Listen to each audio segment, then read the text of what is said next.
Καλησπέρα σας. Καλησπέρα σας από την Κοζάνη, από τη Δυτική Μακεδονία, από το αμφιθέατρο του Πανεπιστημίου Δυτικής Μακεδονίας. Είμαστε εδώ σήμερα με μεγάλη χαρά στην εκδήλωση που συνδιοργανώνουμε μαζί με την Νέα Γεωργία Νέα Γενιά, μαζί με το Πανεπιστήμιο Δυτικής Μακεδονίας, την Περιφέρεια Δυτικής Μακεδονίας και την Αγροδιατροφική Σύμπραξη Δυτικής Μακεδονίας, σε ένα πολύ μια πολύ ενδιαφέρουσα εκδήλωση για να μιλήσουμε για την αγροτική οικονομία σε συνδυασμό με την κυκλική οικονομία. Δύο θέματα που θα μας απασχολήσουν πολύ το επόμενο διάστημα, όλο και περισσότερο όσον αφορά τη βιωσιμότητα και την αειφορία στην περιοχή μας, στην μεταλλιγνητική εποχή που ήδη διανύουμε στην περιοχή της Δυτικής Μακεδονίας. Θα ήθελα λοιπόν με βάση αυτό να προσκαλέσω στο βήμα για ένα χαιρετισμό τον Βασίλη Άμπα, εκ μέρους της Περιφέρειας Δυτικής Μακεδονίας, για να μας πει δύο λόγια.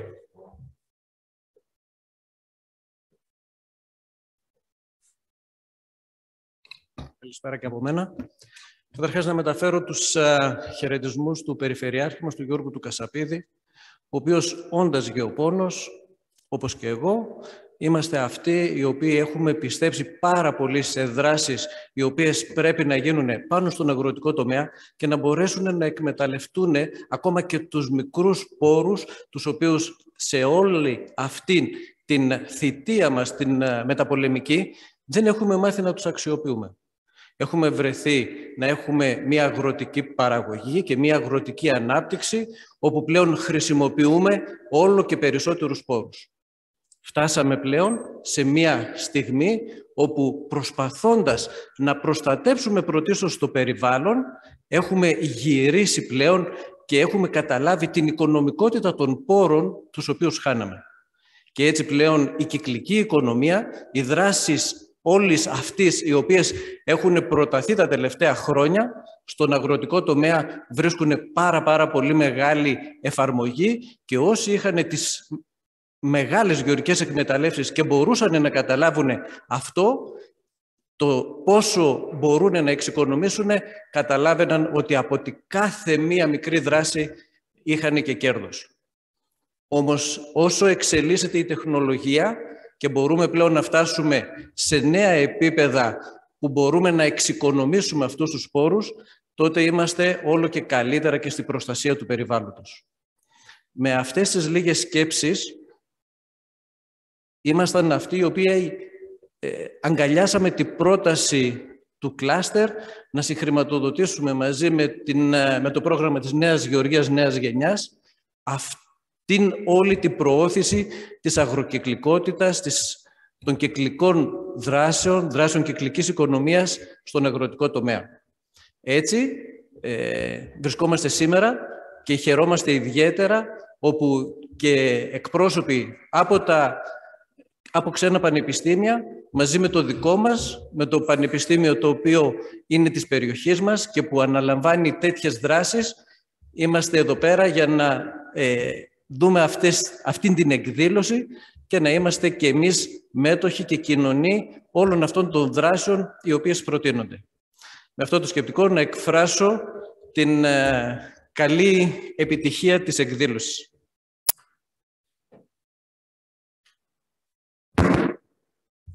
Ευχαριστούμε τον κύριο Άμπα. Στο σημείο αυτό θα ήθελα να δώσω το λόγο διαδικτυακά. Δυστυχώς ο καθηγητής που τρέχουμε μαζί το πρόγραμμα, ο Φωκίων Παπαθανασίου, δεν είναι σήμερα μαζί μας λόγω COVID, αλλά μπορούμε να του δώσουμε το λόγο διαδικτυακά. Βρίσκεται μαζί μας, είναι σαν να τον έχουμε εδώ και θα τον παρακαλέσω να κάνει ένα σύντομο χαιρετισμό εκ μέρους του Πανεπιστημίου. Καλησπέρα και από μένα. Δεν ξέρω αν με ακούτε. Με ακούτε? Ναι. Ωραία. Καλησπέρα και από μένα. Εκ μέρους του Πανεπιστημίου και του πρίτανη κυρίου Θεοδουλίδη, θα ήθελα να εκφράσω καταρχήν τις πολλές ευχαριστίες μου, πρώτον στον οργανισμό Νέα Γεωργία Νέα Γενιά, στον ιδρυματικό δωρητή στο Ινστιτούτο Σταύρος Νιάρχος, στο Κλούμπε, στην Αγροδιατροφική Σύμπραξη και βεβαίως σε έναν από τους δύο χρηματοδότες αυτού του προγράμματος που έχει να κάνει με την αγροκυκλικότητα, που είναι η Περιφέρεια Δυτικής Μακεδονίας, η οποία βρίσκεται πάντα δίπλα μας. Το Τμήμα Γεωπονίας του Πανεπιστημίου Δυτικής Μακεδονίας, σε συνεργασία και με το Ινστιτούτο Αειφορικής Ανάπτυξης και Διαχείρισης Φυσικών Πόρων του Πανεπιστημιακού Ερευνητικού Κέντρου ΤΗΜΕΝΟΣ του Πανεπιστημίου μας, αγκάλιασαν αυτή την προσπάθεια, συνεργάστηκαν με το Κλούμπε, συνεργάστηκαν με τη Νέα Γεωργία Νέα Γενιά, συνεργάστηκαν με την Περιφέρεια, με την Αγροδιατροφική Σύμπραξη, έτσι ώστε να μπορέσουμε να μεταδώσουμε τις βάσεις της αγροκυκλικότητας σε νέους και νέες της περιοχής μας, έτσι ώστε να μπορέσουν να δημιουργήσουν ή τις ήδη υπάρχουσες επιχειρήσεις τους, να τις στρέψουν προς αυτό το οποίο είναι πάρα πολύ σημαντικό όσον αφορά την αγροκυκλικότητα, δηλαδή την χρήση όσο το δυνατόν λιγότερο φυσικών πόρων, την επαναχρησιμοποίηση αρκετής από τη βιομάζα η οποία παράγεται, αλλά και την χρησιμοποίηση μέσα στην ίδια την αγροτική εκμετάλλευση, αλλά και τη δημιουργία νέων προϊόντων τα οποία μπορούν να προκύψουν από τα διάφορα παραπροϊόντα της αγροτικής παραγωγής. Πιστεύω ότι αυτό είναι μια σημαντική αρχή και θα ήθελα να εκφράσω επίσης τις θερμές μας ευχαριστίες στο Rutgers University, το οποίο μας στέλνει τους καλύτερους του ανθρώπους, έτσι ώστε να μας δώσουν περισσότερο πληροφορίες όσον αφορά την αγροκυκλικότητα και όχι μόνο, αλλά και την καθαρή ενέργεια και το clean energy και τη συνεργασία μεταξύ γεωργίας και παραγωγής ενέργειας, αλλά και εκμετάλλευσης όλων των πόρων τα οποία προέρχονται κυρίως από τη γεωργία. Και πάλι ένα μεγάλο ευχαριστώ και δίνω το λόγο στον επόμενο ομιλητή. Ευχαριστούμε, Φωτίων. Θα μου επιτρέψετε τώρα από τη στιγμή που οι κύριες παρουσιάσεις θα γίνουν στα αγγλικά, θα μου επιτρέψετε τώρα να κάνω την αλλαγή στα αγγλικά και για τους εξωτερικούς μας συνεργάτες από την Αμερική.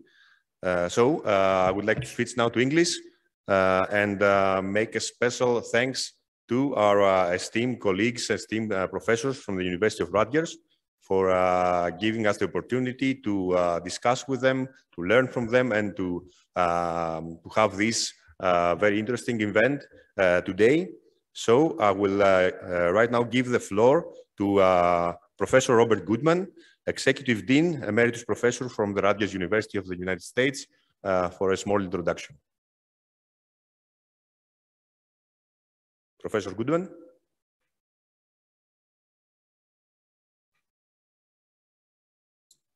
Okay, now you can hear me. Yes? Excellent. Yes, excellent.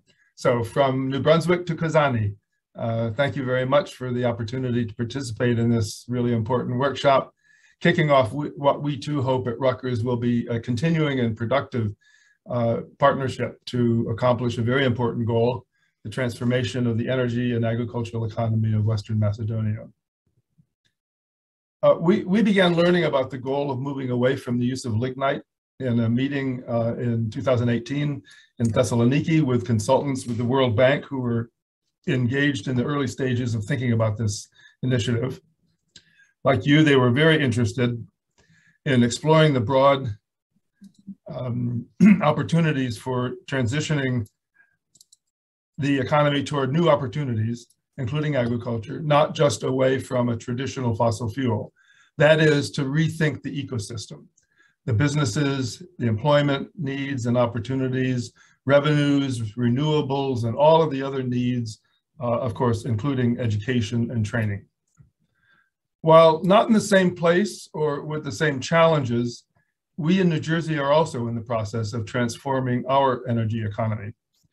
And as a result, we've assembled over the past 2 decades a strong interdisciplinary team of faculty and staff at Rutgers University, which is the public state university of the state, from technology, engineering, economics, agriculture, and more, to help New Jersey make this transition. We gather these people resources from across the university at the Rutgers Energy Institute, and we do outreach to businesses, communities, and government, including a business incubator at the Rutgers Eco Complex, which you will hear about more shortly. New Jersey has no fossil fuel energy reserves. but we occupy nonetheless a critical place in the US fossil energy infrastructure, importing some coal and lots of natural gas by rail, pipelines, and shipping. 2 major refineries remain in production in the state. 4 others have been shut down in the past decade, but those sites have been repurposed as storage facilities, taking advantage of the investment in existing infrastructure for the role of distributing energy, fossil energy resources, which is a critical role that the state plays in the northeastern part of the US.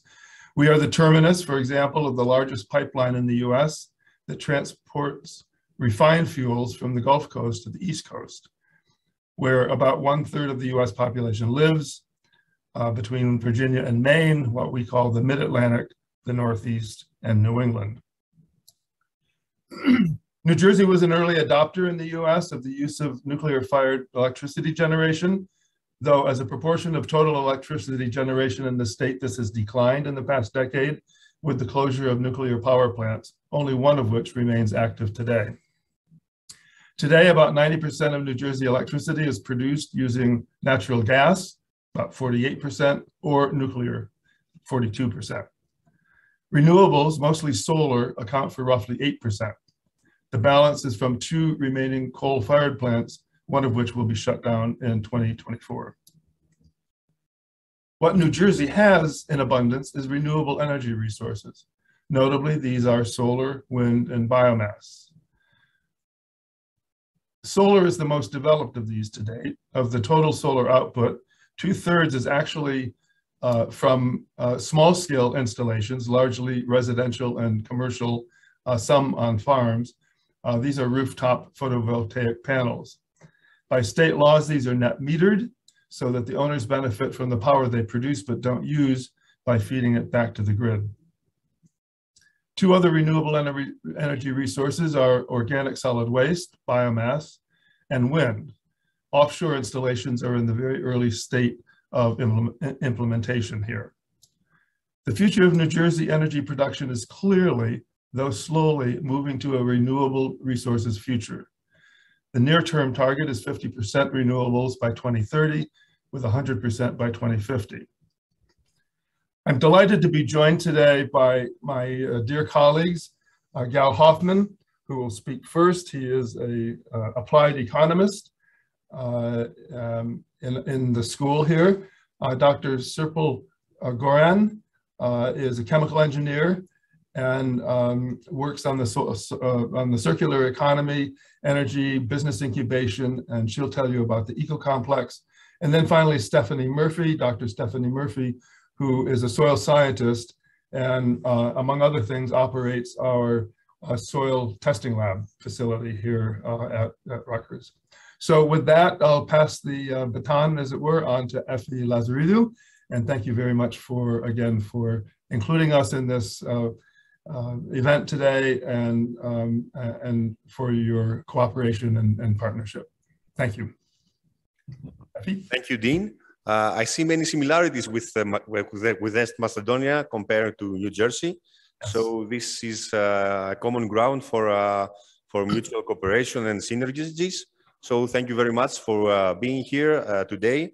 And now I would like to give the floor to Ms. Effie Lazaridou, the CEO of New Agriculture, New Generation, for a small introduction. Effie? Thank you very much. Welcome all. This is a very important, let's say, milestone in the collaboration we have both with the region of Western Macedonia and Klube, as well as the University of Western Macedonia. Our organization has been founded by a founding grant by the Stavros Niarchos Foundation, with the objective to support and the mission to support the employment and entrepreneurship in the agri-food sector. And within that effort, we see ourselves as ecosystem builders. We are actively seeking partnerships with the local communities and the creators of knowledge, both in Greece and abroad. And our very close strategic partner, Rutgers, has been in the forefront of this effort. I'm particularly glad today that we realize that knowledge transfer can be done even during the pandemic in a way that is hopefully effective. And I believe this will be a very good opportunity to start developing more synergies between the US and Greece. I'd like to thank very much the governor, Mr. Kasapidis, and Mr. Abbas for their support. Nikos Davos, he was from the beginning a strong, he had the vision and he was a very strong supporter of this collaboration. The University of Western Macedonia, it's the first time that we collaborate, but this is the beginning, hopefully, of a very long and fruitful collaboration for the benefit of the agri-food sector and the local economy. Western Macedonia is very important, it's under transition, and it's a particularly important area for Greece in regards to transitioning to clean energy and renewables. So I'm sure that all these efforts and the program that we're actually running there, in collaboration also with the Agri-Food Coalition of the region, is going to pay off, and that new younger generations of farmers are going to turn into circular practices in the agri-food sector. I hope we all enjoy today's discussion, and I'm sure that Serpil Goran, Stephanie Murphy, and Gal Hochman will open our eyes and brains into a new and hopeful future away from today's challenges. Thank you very much. Thank you, Effie. I would also like to make a small, brief introduction about on Klube. Dear Vasilis Abbas, dear Executive Dean, Mr. Goodman, dear Ms. Lazaridou, dear colleagues, as you know, an important step in our drive to promote the circular economy in our region is one of our key projects is the Agro-Circular Capacity Building project that we implement today. This is a training program for aspiring local entrepreneurs aiming specifically at enhancing circular economy in the agri-food sector.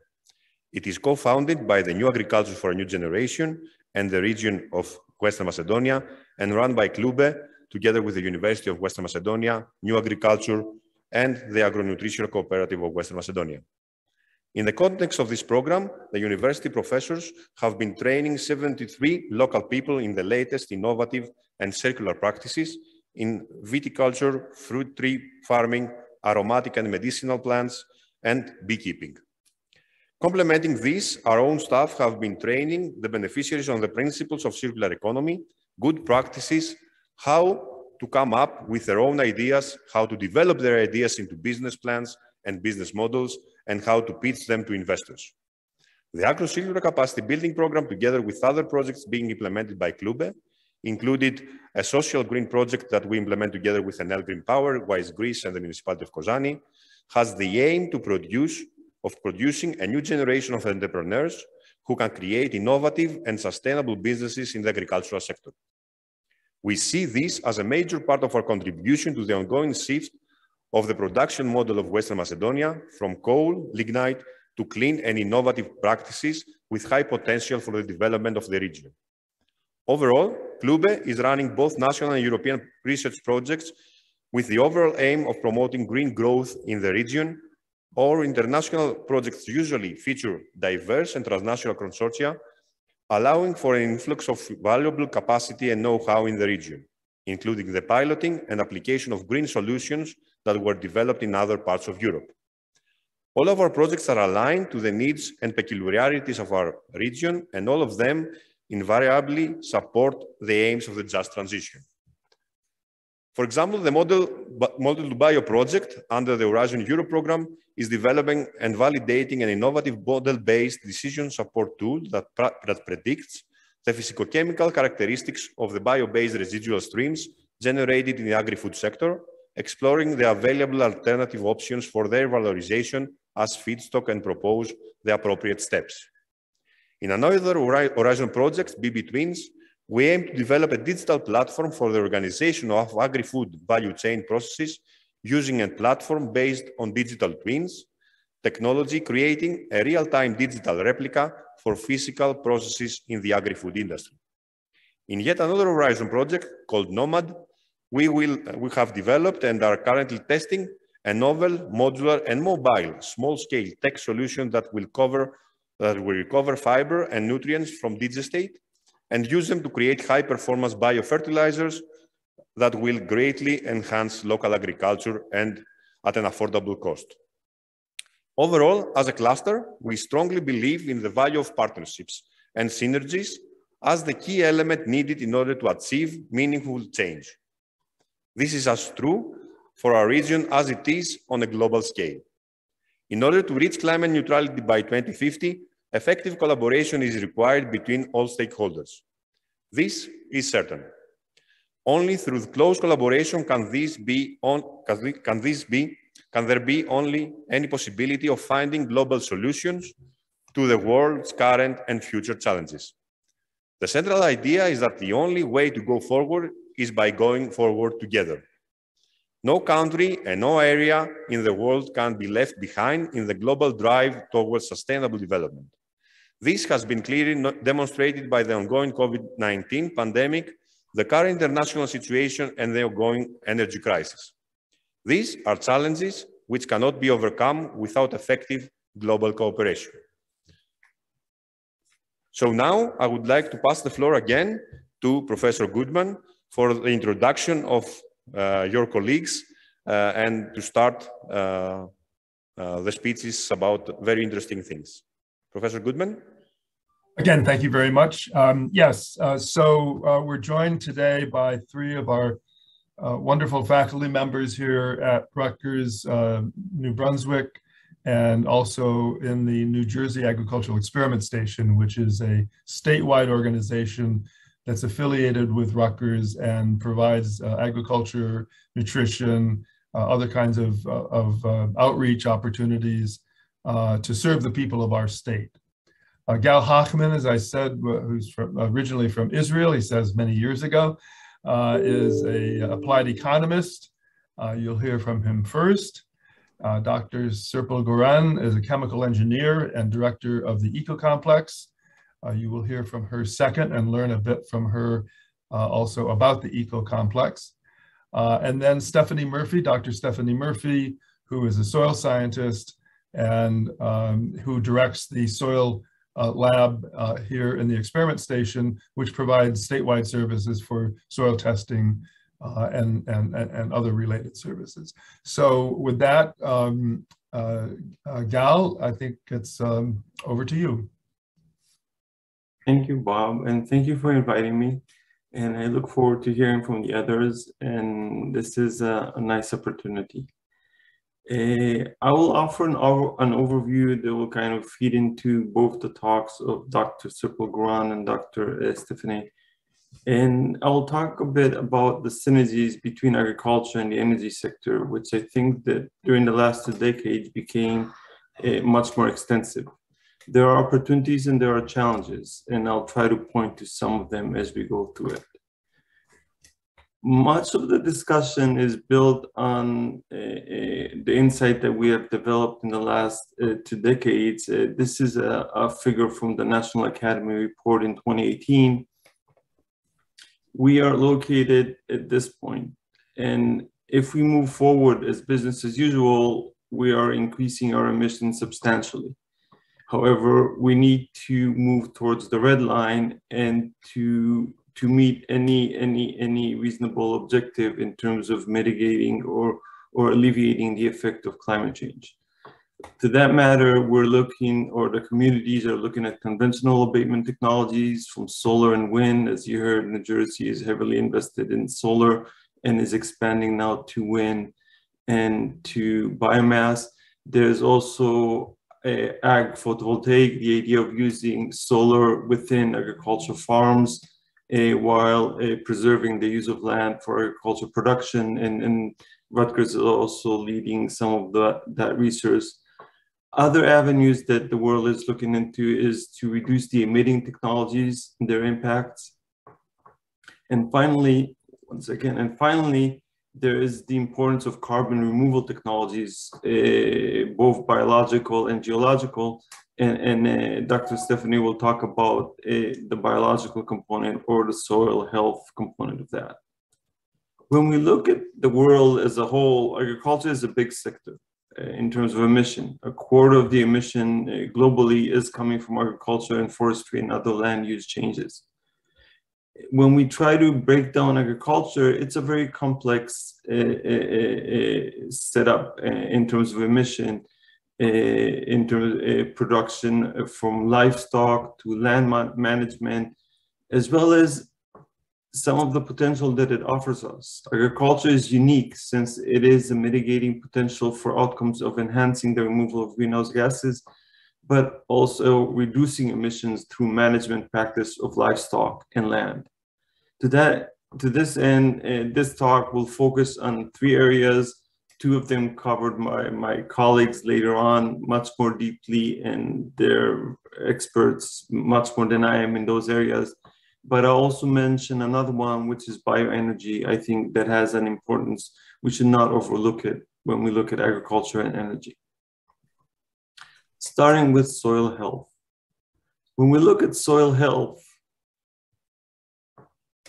it has substantial benefits. Co-benefits from healthier soil that improves water quality, biodiversity, greater climate resilience, and it also makes the land much more fertile. So we have a win-win possibility. However, there are challenges, and some of them are very big challenges, and I'll mention them in a minute. For this, to understand these measures or these possibilities, we need to work with science-based measurement. We need to offer monitoring, verification, and this is essential to promoting the soil-based carbon drawdown. Incentives are very important, and they're needed for farmers to de-risk the transition. Farmers need to get that support so they will transition from their existing system to the new system, and these transition can at times be costly, and we need to wisely address that. When we talk specifically at biological sequestration, permanence is very, very, very challenging. Carbon sequestration in the soil can be released easily with the change of land management practices or through severe weather events. It can also be completely wiped away by introducing tillage to a land that had no tillage for 2 or 3 years. So all the benefits simply disappear.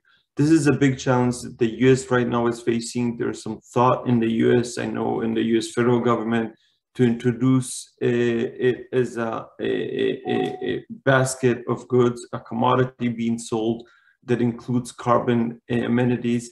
And there are various thoughts about how to preserve and keep the carbon in the soil once it's there. But again, we're talking about soil health, and there are many, many big benefits from it going forward. And that resulted in a few programs being implemented currently in the US. One of them is cost-sharing programs. It's the adoption of soil health practices like cover crop and conservation tillage. The literature finds strong direct additionality with cost share payments that increase cover crop acreage, as well as indirect additionality, where these cost sharing programs trigger adoption that is in other areas beyond the cover crops. Another place that we're slowly seeing incentives being introduced and policy being contemplated is through carbon pricing. Carbon pricing, as for economists, it is a very favorable mechanism since it is pricing something that does not exist. Markets do not exist for carbon if we go a decade or 2 back. So we want to introduce those markets simply to level the playing field, because this is a cost that society is incurring. We need to price it. So economists favor the carbon pricing, placing a price on carbon emission, creating a disincentive for technologies that are carbon intensive, and therefore indirectly benefiting technologies that are clean technologies that do not have a carbon in them. In terms of implementation, there are two ways of implementing these incentives. One is a carbon tax, and one is a cap and trade system. If we look in the US, in the context of the US, if we're talking about a carbon tax, it will be managed through Congress, because that's how the legislative body works, and Congress will be responsible for setting the taxes. If, on the other hand, we work with a cap and trade system in the US, then it's the executive branch, and an agency such as the Environmental Protection Agency will be monitoring it and implementing cap and trade. These variations in the politics are key to how these instruments are being implemented and being put forward. And politics is very important when you put in on incentives. One example of a cap and trade system that has been introduced very successfully in the US in 2009 is the Regional Greenhouse Gas Initiative, RGGI. This is a cap and trade system that a cooperative market-based effort among states in the Northeast and Mid-Atlantic, including New Jersey, that these states wanted to introduce a cap and reduce CO2 emissions from the power sector. The region is basically the region here in orange, and New Jersey is this state, but it includes the Northeast and parts of the Mid-Atlantic. RGGI has been very successful. RGGI cap represents a regional budget for CO2 emission from the power sector. And if we just look at, RGGI is not the only one responsible for this reduction, but during the period since the initiation of RGGI in 2008-9, where the cap was set to 188 million allowances, when one allowance is a short ton, we are down in 2022 to a cap of 97. So this is more than a 50% reduction, not all of it attributed to RGGI, but part of it is. And what is interesting, and we're working on it, is understanding how that impacts electricity prices, and there's some surprising evidence there. When we look at the allowances, these are the blue lines here on the figure, and the black line is the price per allowance. And we can see that recently there was been a recovery in the price, and it has been going up to levels not as high as the ETS system in the EU, but it has been going up. And there was a third adjustment that reduced the feedstock, the allowance, the cap, and again, the 2022 is 97 million, and the expectation is to bring it by 2025 to 86 million. Remember, we started at 188 million. By 2025, we're expecting to be at 86 million.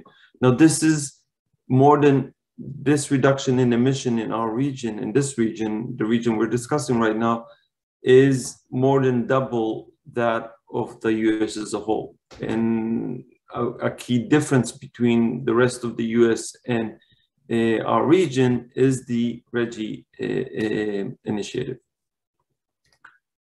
Other ways that have been introduced to deal with carbon, with soil carbon and soil health, and introduce these practices in the US as well as in other places in the world, is variation of various carbon markets. One way is to create carbon offsets is through voluntary offset programs. There's programs run by the Climate Trust, the United Nations Framework on Climate Change's Clean Development Mechanism markets, and others that basically create these voluntary markets and create these offsets. The other one, as we just discussed, is the idea of an ETS system, a cap and trade system, where you create a cap on emission and you use permits to monitor and limit the use of carbon intensive technologies. And the third way that has been slowly emerging in the US and other places is programs targeting agriculture. We have Indigo Carbon, NORI. We have programs for Soil and Water Outcomes Fund. And I think many of them are also very active in the EU region. An alternative to offsets, and this is an area that I'm currently exploring, and I think also the US government is exploring, is inset. Different than offset, this is internal to the firm, to the way the supply chain is structured. The idea is that companies look inward as opposed to outward and combat emission within their own supply chains, within their own company. And through education, they provide technical assistance and also financial assistance. We see it in Mars, Bayer's, Nestle's, and others. And what is interesting, these companies, although they're in the midstream, so they buy the feedstock or the agricultural produce or products and process them, but they also invest in the upstream, in the farmers themselves. Mars, for example, has a very active program in Africa right now to improve agricultural production in terms of cocoa beans and monitor them and as well as introduce practices of soil health. Now I'll move to another example that you also hear a lot more from later on today, which is biogas and sustainability. When we look at biogas, renewable energy in general has the potential to meet demand with a much smaller environmental footprint than fossil fuels, and therefore help alleviate the pressuring problems, including energy security. And this is a very important component. We'll get back to it towards the end of my talk. When we look at the US, again, that's just because I know the US, but I think it's in the EU, it's even more, the contrast is much less than this. 78% of the energy comes from fossil fuels. Beyond that, around 9% from nuclear and around 12.5% from renewables. Now, the numbers are simply rounded, therefore it's not adding up to 100, but it's very close.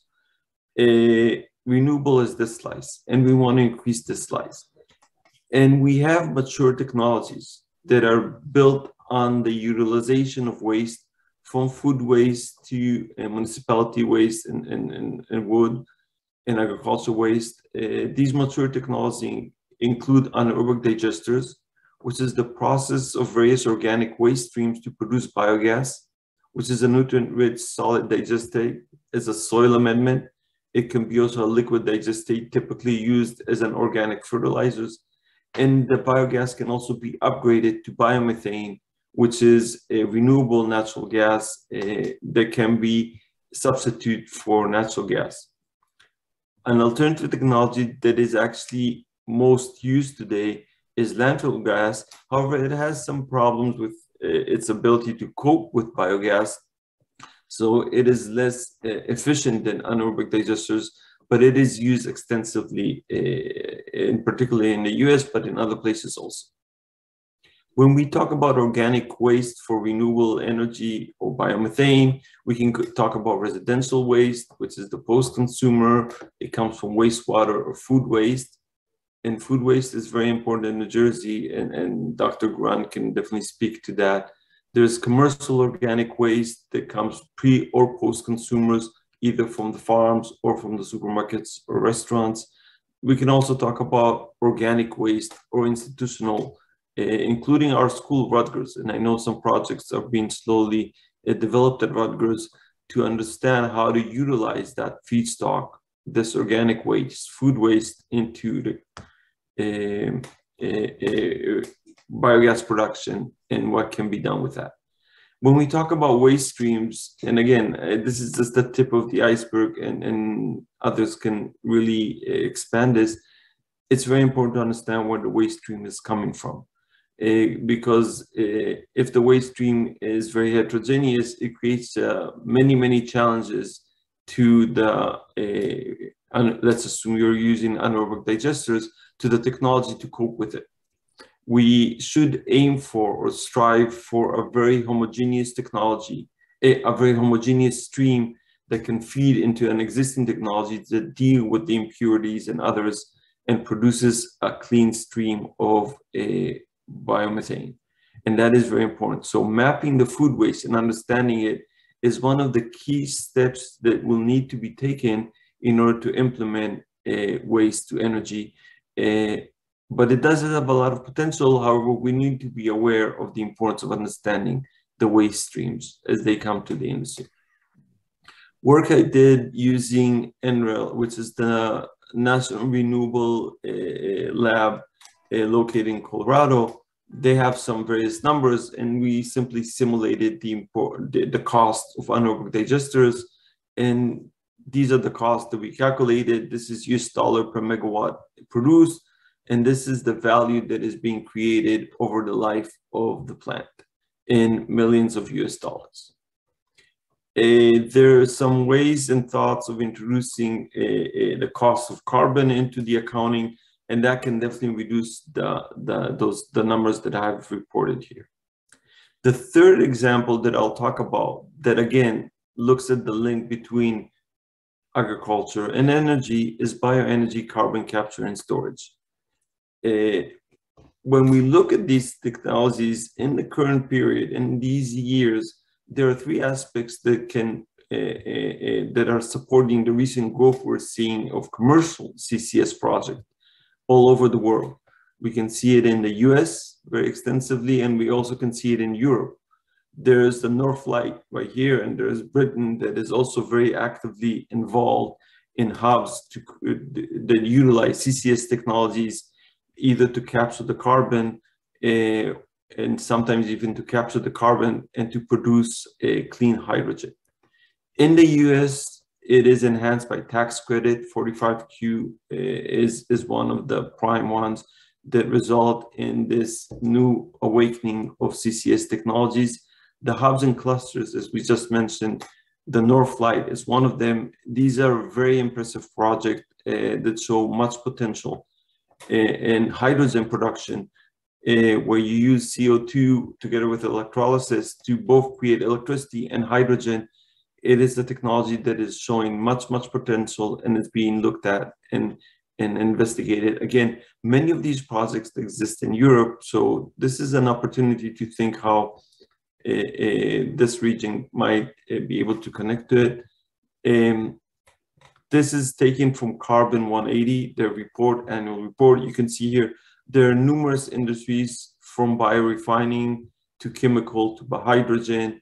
Power generation is key, but also steel, iron, and concrete, also natural gas.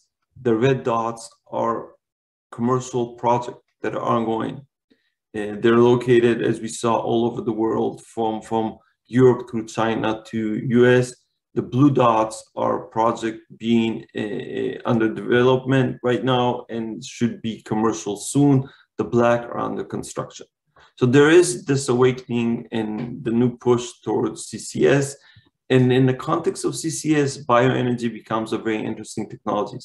It's one of the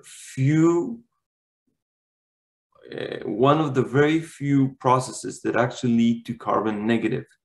And bioenergy, carbon capture will require a cogeneration plant in addition to the plant. It can be co-generated with coal, combined with coal, but it can also be as a standalone feedstock from bagasse, wood, dedicated energy crops, as well as landfill gas and municipal waste.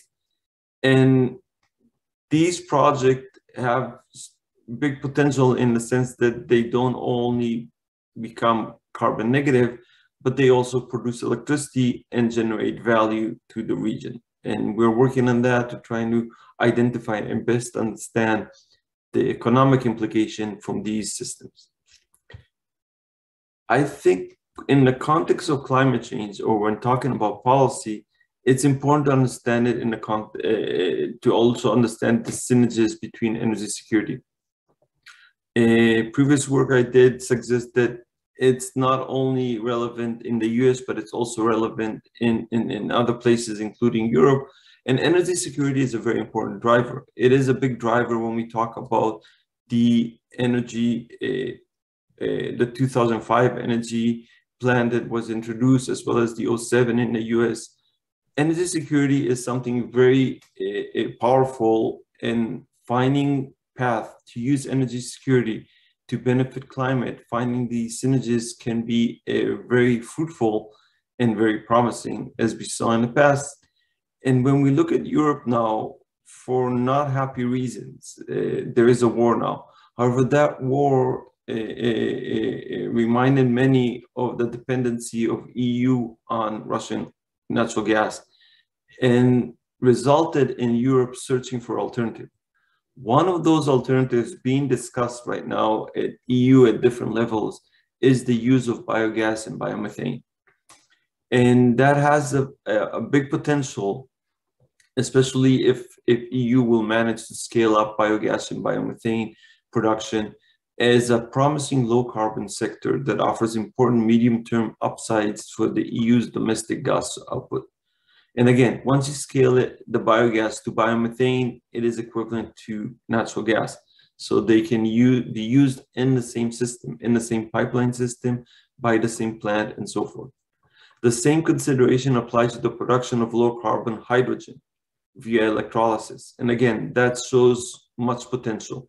That technology is more at the research and development stages. However, the current literature does suggest there is much potential there. So increasing the output of low carbon gases, including that coming from bioenergy power plants, is vital to meet the EU's 2030 and 2050 emission reduction target. Let 1,000 flowers bloom. So we need to meet these challenges of the 21st century, from sustainability to growth, to viability and making robust agriculture sectors, but also to meet our needs for climate change mitigation and energy security. And agriculture can provide a very, I think, it has huge potential, and therefore I think we do need to start putting it in the mix. As we showed earlier, agriculture is a big component and it can play an important role in these new challenges, offering very interesting opportunities, as we'll hear next from the coming two speakers. Thank you very much, and looking forward to hear the rest of the talks. Thank you very much. Thank you. Thank you. I would like to give the floor now to Professor Selfie Guran for her speech. Dr. Guran? Sure. I have to share the screen. Hold on. Just give me a second, please. I have to. I hope you will see that. Can you see that? Are we okay? Yes, excellent. Are we okay? Can we see it? Okay, yes, great. Kalimera, actually Kalispera, I should have studied better. Kalispera colleagues, and it is so promising to see our, university colleagues, but also as important, seeing local decision makers. Because, the innovation that I will be talking, invention, innovation, business incubation, and technologies, decision makers should be aware of it, and all decisions should be taken as science-based, but also timely decisions are so important. Serpil Guran, I am, and I serve as the director of Rutgers Eco-Complex in this, in this picture. Rutgers Eco-Complex, before I start my technical part, I'd like to introduce you my center and also give you some thoughts on how business incubation is happening in New Jersey, also in the US. Our center was formed in 2001, long before I joined Rutgers University, as one of the outlying centers of Rutgers being as land-grant university. Since I joined in 2011 to the center and university, we rebranded the center as, in addition to being a business incubator, we especially wanted to focus on clean energy technologies. So we have been serving as since 2011 as Clean Energy Innovation Center, because we have a great resource, and we try to harness research and education resources and help use that for development and commercialization of innovative clean energy, agricultural, and also environmental technologies. Those technologies will find solutions to the 21st century problems. Currently, we have 7 startup companies at our center, and we are members of several associations. I have been asked to mention about these companies, especially. We currently proudly we are hosting 7 companies working on technologies, especially 3 of them are developing electric vehicle battery development and recycling technologies. As you know, the transportation is the one of the highest greenhouse gas emitters and also highest fossil fuel consumer sector. So basically now there is a new trend for electric vehicles. So developing electric batteries more efficient is one research area, but then we already started using electric vehicles. What happens if the battery becomes, sort of inefficient in the years? Because we will all see that, and so how to recycle those batteries. Obviously, plastic waste is the biggest problem, not for the US, not for Greece, for everywhere around the world. And one technology developer, so they're developing plastic waste recycling in a very novel ways. They're using solvent engineering. And also we have 3 life science technology companies. They are developing something related to COVID, to cancer, cancer detection in a very quick way. So interestingly, we are impacting New Jersey economy as a small center, all right? And for example, this Princeton New Energy asked us that they need further lab space because they're hiring 16 more people. It's like unheard lately. And then, yes, we are, adding New Jersey, jobs. And TerraCycle, they are really, as I mentioned, they're finding what to do with plastic waste. It's a big, that I won't be talking today, but plastic waste also we need to deal with. And then the other companies also. So they're bringing grants and investment dollars to state. And so these are the small examples. How we are helping those companies, okay? And so we are a state university. Our center has big labs and also office space.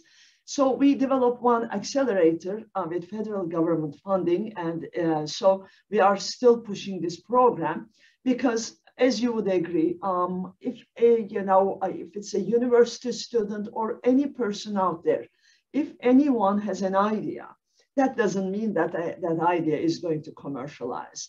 That idea needs to be really assessed. The concept should be assessed, right?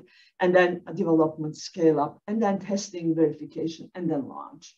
So we are helping these young companies, not only at our center, but also through our accelerator programs in New Jersey, also in the region. So we organize meetups and also some cohorts we organize.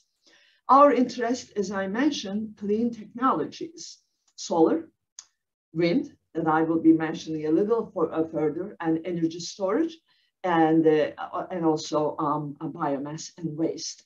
As Professor Kalkman mentioned also that, Rutgers University is paying attention also, Professor Goodman mentioned that. And so New Jersey is not Florida, is not a Caribbean location, right? Yes, we are one of the first frontiers in solar. And now offshore wind is coming to New Jersey, especially. And also obviously waste, we are dealing with waste and biomass because New Jersey is one of the, maybe the highest, most densely populated state in the nation. So we generate a lot of waste, although we are a small state. So the next accelerator program, in fact, it's been currently, as of maybe today or Monday, we will be announcing this accelerator program.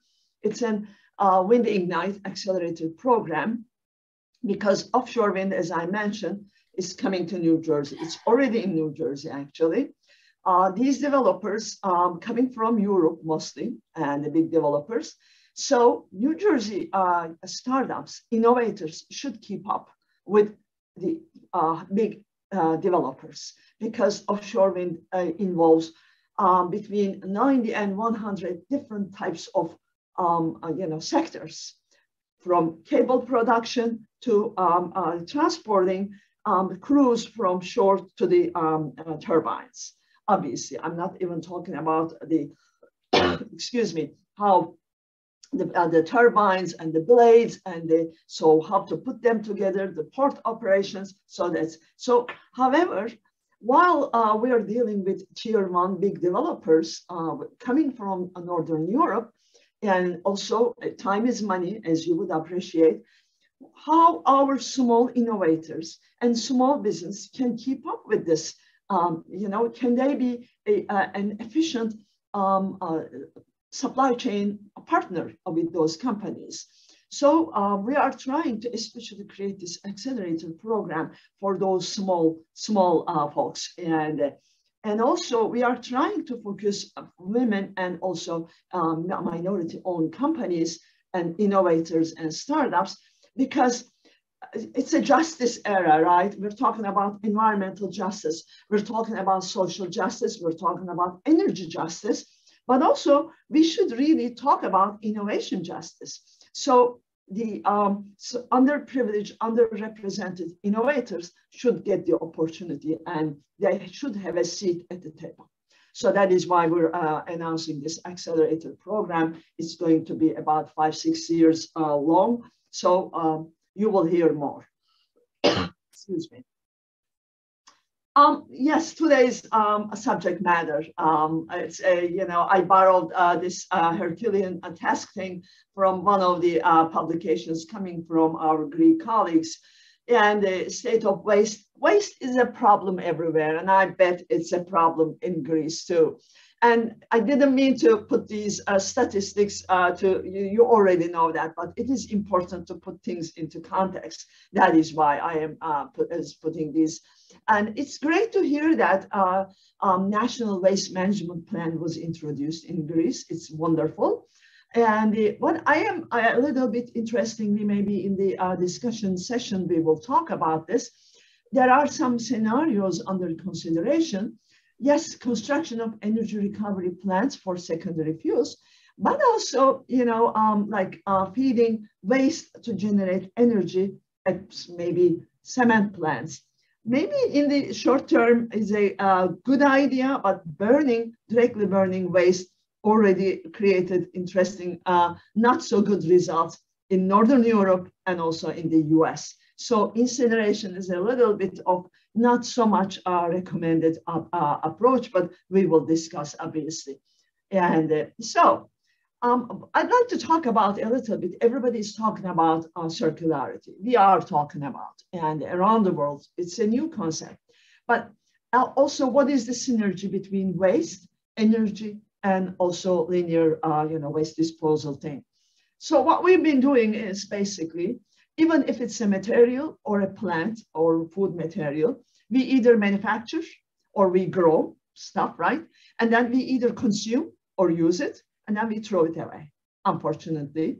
And then what happens, the stuff goes, either if it's an organic waste, even if it's different waste, everything is ending up landfilling and incinerating practices. So you may say this, no, we are doing recycling. Yes, we are. We are trying to do recycling, but is it efficient? At least coming from New Jersey standpoint, and I'd like to put this out. Because New Jersey is doing single stream recycling. It is a rather, maybe quantity increased, but quality went down. So basically what we're doing, okay, right, a little bit recycling. And then what happened was, especially when, like packaging waste, plastic waste, what we used to do, we used to send our waste to Far East. Probably you know that. And so 2018, China said this, unless it is unexceptionally uncontaminated, we don't want your waste. Okay, plastic waste also, but it is contaminated with organic waste, packaging waste. That's why our waste is piling up in the, dry waste is piling up in the warehouses. So we have to find a solution. So there are two low-hanging fruits, basically plastic waste and organic waste that we keep talking. And so we keep providing data also to decision makers, especially what we're doing with our research projects. We keep feeding data to our state decision makers, friends. But also interestingly, I'm going to stop and say this, federal government is also so interested in the this kind of a transition. So it's very promising currently. So Professor Hochman mentioned already that, bioenergy, so that we really have to pay attention. And so the question is, can sustainable bioenergy, especially I am underlining sustainable because it is so important, and also energy from organic waste, can it serve as an efficient tool to achieve sustainability? I don't want to preach the choir. I'm sure our academic colleagues, everyone would agree. Sustainability has three legs, right? And the economy, environment, and also social justice. But it is important to underline once more. And so we cannot choose one of them against the other two. We have to improve the economy. We have to achieve less. We have to promote social justice. But one more thing that Professor Hochman especially underlined, that energy security also is very, very, very important while we keep these things. And so circular economy, it's what it is basically, we are trying to, avoid the depletion of natural resources. And then we are trying to maximize the value. That's what's important if we are trying to achieve circularity. And also there is a concept of mitigating climate change. So there is one concept of lower carbon economy. There is a concept for circular economy. So why don't we combine it? And everyone should understand, especially in the decision-making front, and academicians do understand well, but when it comes to, non-technical people, we really have to underline that when we are pushing circularity, it should also serve climate change mitigation, but obviously stimulate the economy. So why don't we close the loop, right? And so either it's materials or, food materials, food crops, and organics, or other plastics, metals, and everything. And so Professor Hochman mentioned that, and I won't be repeating too, because I'd like to focus on the technology part, but let's talk about the feedstocks again, forestry residues, agricultural waste, and organic fraction of MSW, food waste, and wastewater treatment sludge. Or we can categorize, as Professor Hochman mentioned, industrial, residential, that kind of, classification. We can go further. And so this chart is a busy chart. However, it gives you a quite detailed information on biomass energy pathways. And these pathways, if we look into that, because biomass is not solar or wind, and not every biomass is created equally, right? And so that there are too many different types of biomass. So some of them can be reutilized with thermochemical conversion. Some of them are much more suitable for biochemical and chemical conversion. So, and also depending on the technology, but also our focus for the end product. Some years ago, about 15, 20 years ago, we still do have it, ethanol production. So why don't we create, in this case, second generation biofuels like that, right? And then obviously direct fermentation, I had to put this because it's a technology, and or fermentation, direct fermentation, obviously use oils, transesterification, anaerobic digestion is the highest, drawing attention, as Dr. Lockman mentioned. So let's talk a little bit later. I mentioned you that not every organic waste is same. And so they are, as a simplified way, low moisture, high moisture. let's take a look at the organic waste, because we're talking about organic waste today. Dry waste or low moisture organic waste, like nutshells, whatever is in the bottom of the forest, that sometimes even forest management takes care of it with the controlled fires, right? And so to avoid uncontrolled forest fires. And then obviously animal residues like bones, and then straws, husks, cobs. So these are different biomass than other high moisture biomass waste, like food waste, farm waste, and dairy, swine, poultry waste, or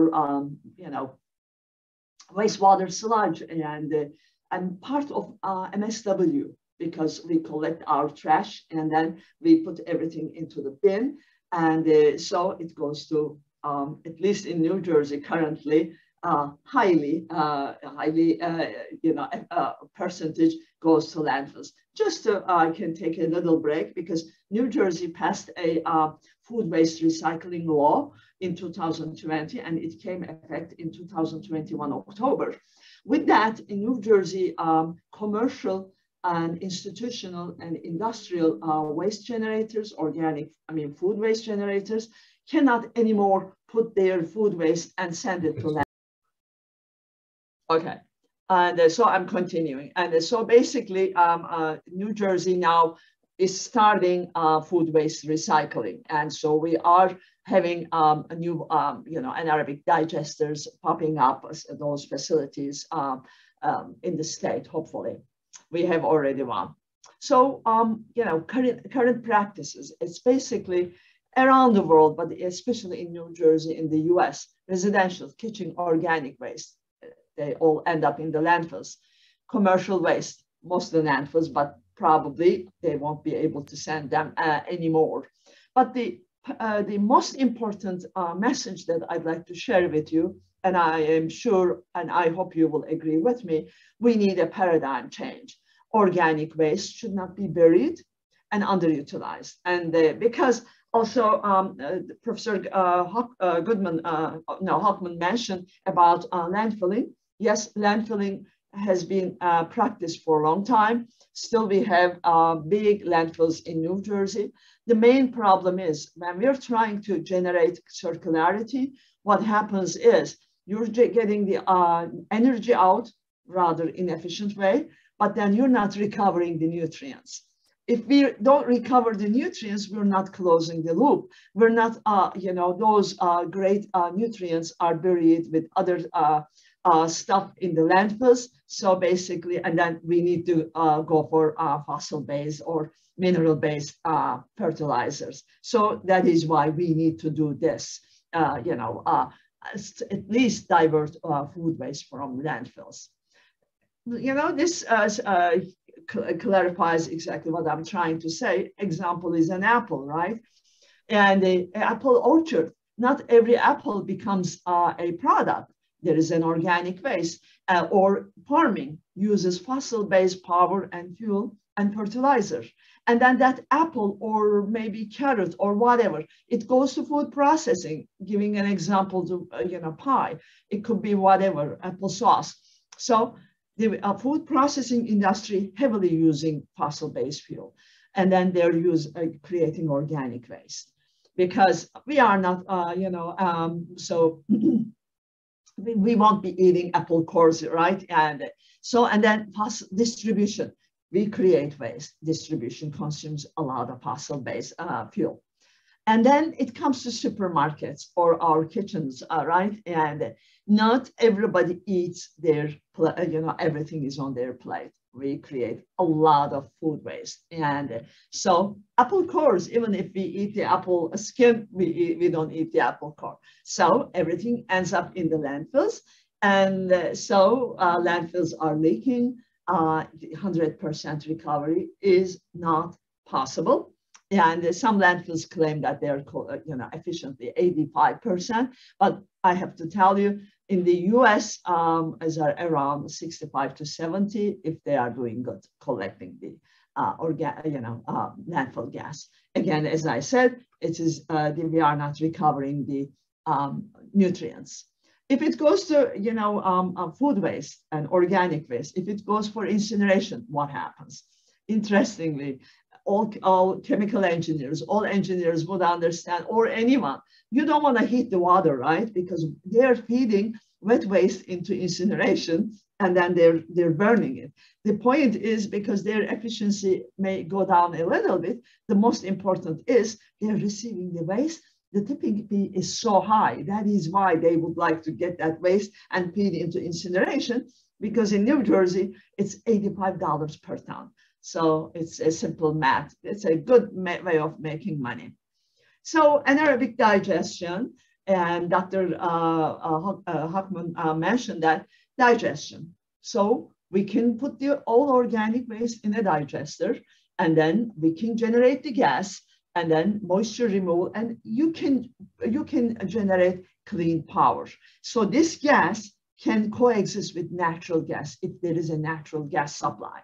So, and then basically we can clean up the gas and generate power, or we can create pipeline quality gas and maybe heat source for our homes. So, and then the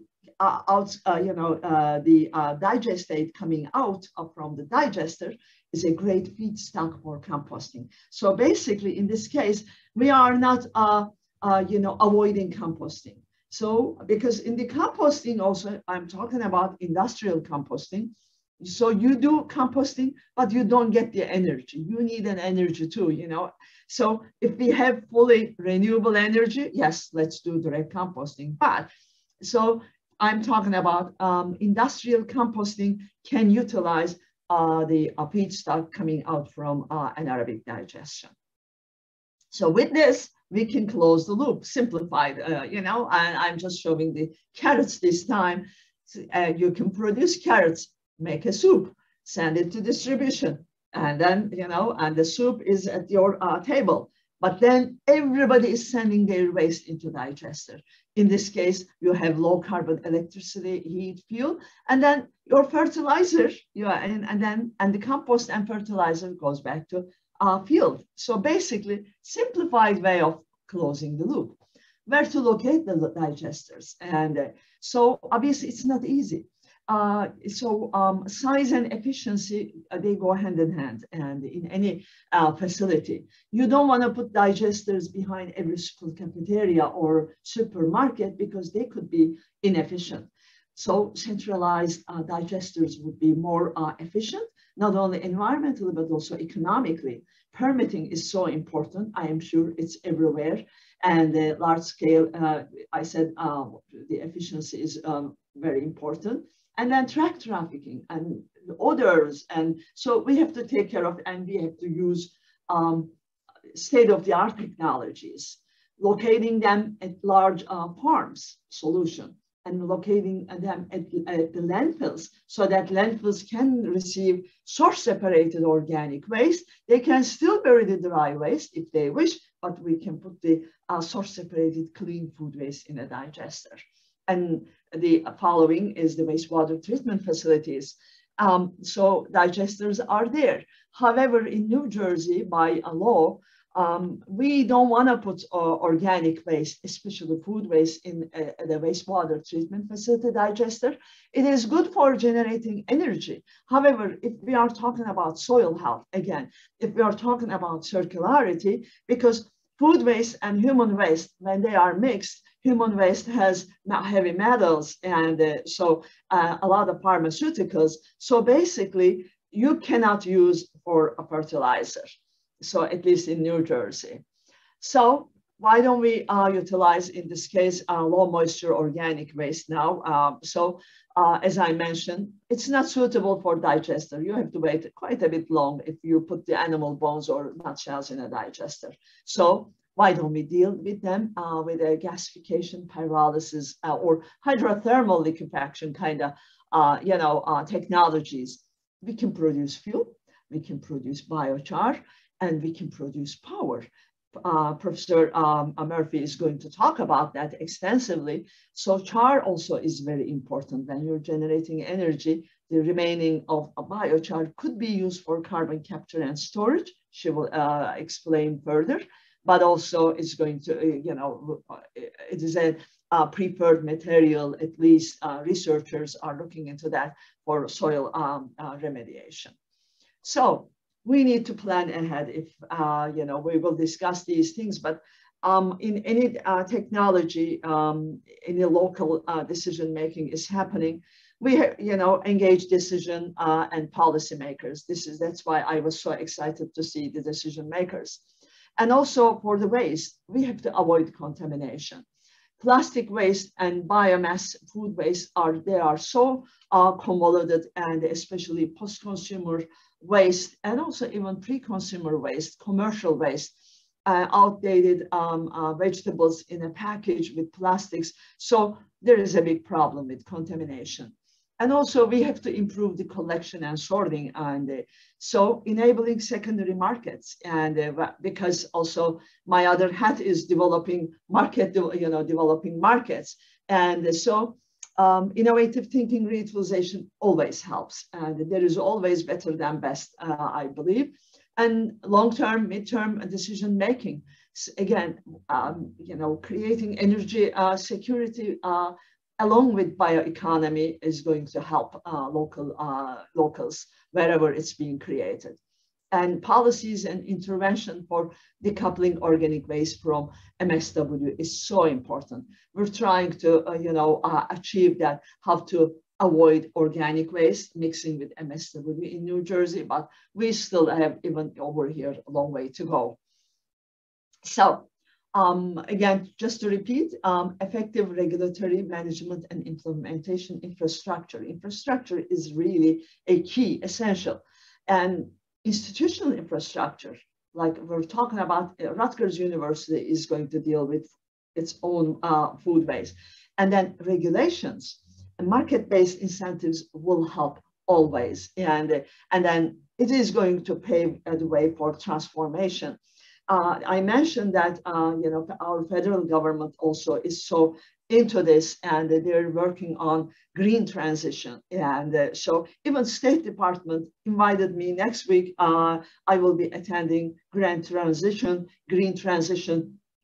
and small business panel. So they're paying extra attention. Not even the Department of Commerce, but State Department is paying attention. So, but we have to underline the systems approach, and we all have to always, not to avoid the big picture. If we go into little details and if we miss the big picture, so we may decide in rather not so correct way. So thanks for your attention. And so I believe Dr. Murphy is next. Thank you, Professor Guran. Thank you. Now I would like to give the floor to Professor Stephanie Murphy, Director of Soil Testing Laboratory of the University of Rutgers. Professor Murphy. Thank you.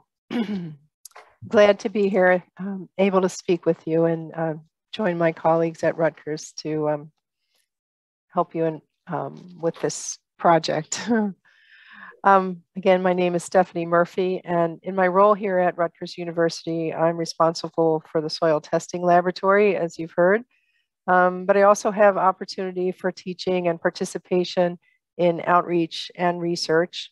And with a broad background in many aspects of soil science, I was recently asked to develop the Soil Health Initiative here within the New Jersey Agricultural Experiment Station. Forward. It's not moving. Oh, there we go. So some of the work that I've been involved with relates to restoring organic matter as a way to capture excess carbon dioxide in the atmosphere to help mitigate climate change. While we certainly should concentrate efforts on avoiding emissions from fossil fuels, for example, we can also maximize efforts to pump carbon dioxide into soil through plants or organic materials. The highly complex process is simplified here with energy of sunlight and metabolic capability of chlorophyll, carbon dioxide from the air is converted into sugars and increasingly complex organic molecules to form the plant and all the biochemicals that it needs to function. We recognize that the plant also expires carbon dioxide as it respires to provide energy for the plant, but the plant structure itself and the plant's biochemicals sequester carbon while it's living and intact. When the plant or parts of the plant die, it will commonly end up on the soil, and plant roots, of course, are already in direct contact with the soil, and so will begin to decompose by soil organisms. In fact, roots are constantly adding organic matter to soil as they periodically die and regrow, and furthermore, living roots are constantly releasing organic compounds into the soil, which attract and feed soil microbes. And while the breakdown products of plants can become part of the soil organic matter, the majority of stable, long-term soil organic matter, or what we call humus, is microbial necromass, the dead remains of the soil microbes. This emphasizes the importance of this biology component of soil health.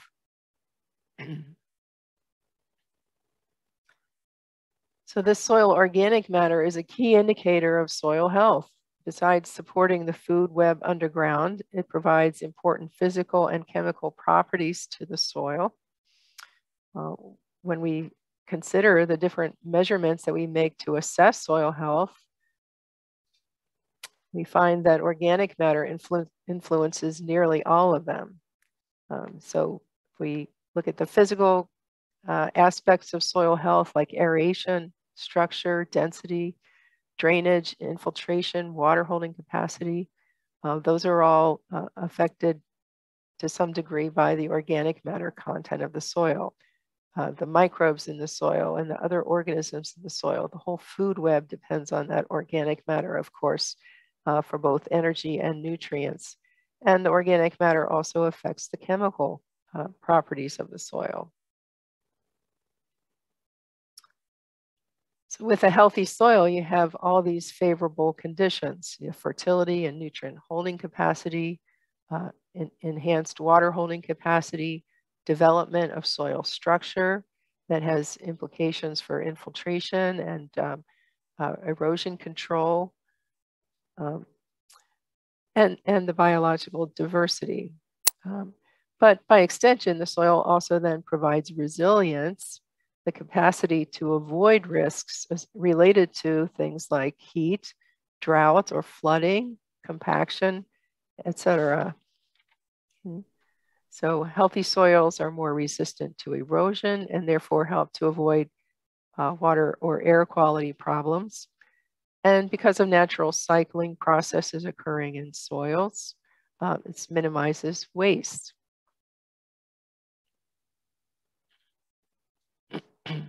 This diagram conceptually illustrates the concept of organic matter driving improvements in soil quality.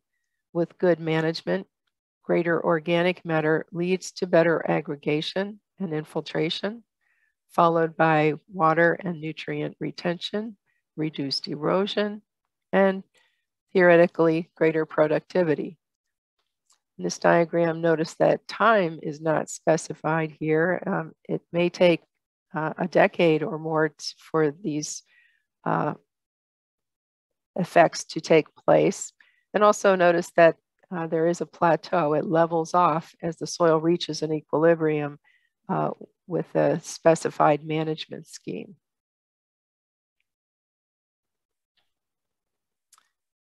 Regenerative agriculture is a term that is becoming popular, though an exact definition may not be possible. It does presume that the soil and ecosystem have been degraded by former agricultural practices. Regenerative agriculture includes a philosophy to work closely with nature, promoting diversity and allowing development of soil, encouraging completion of cycles, and providing product for food or economic support.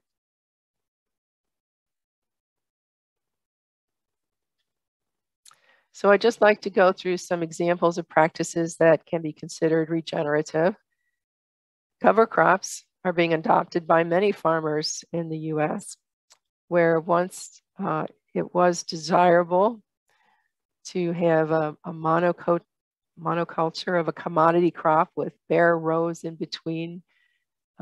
Now the benefits of in-a-row cover or rotations that include various non-crop vegetation have been demonstrated. Cover crops meet 3 of the 4 principles of soil health. They maximize biodiversity,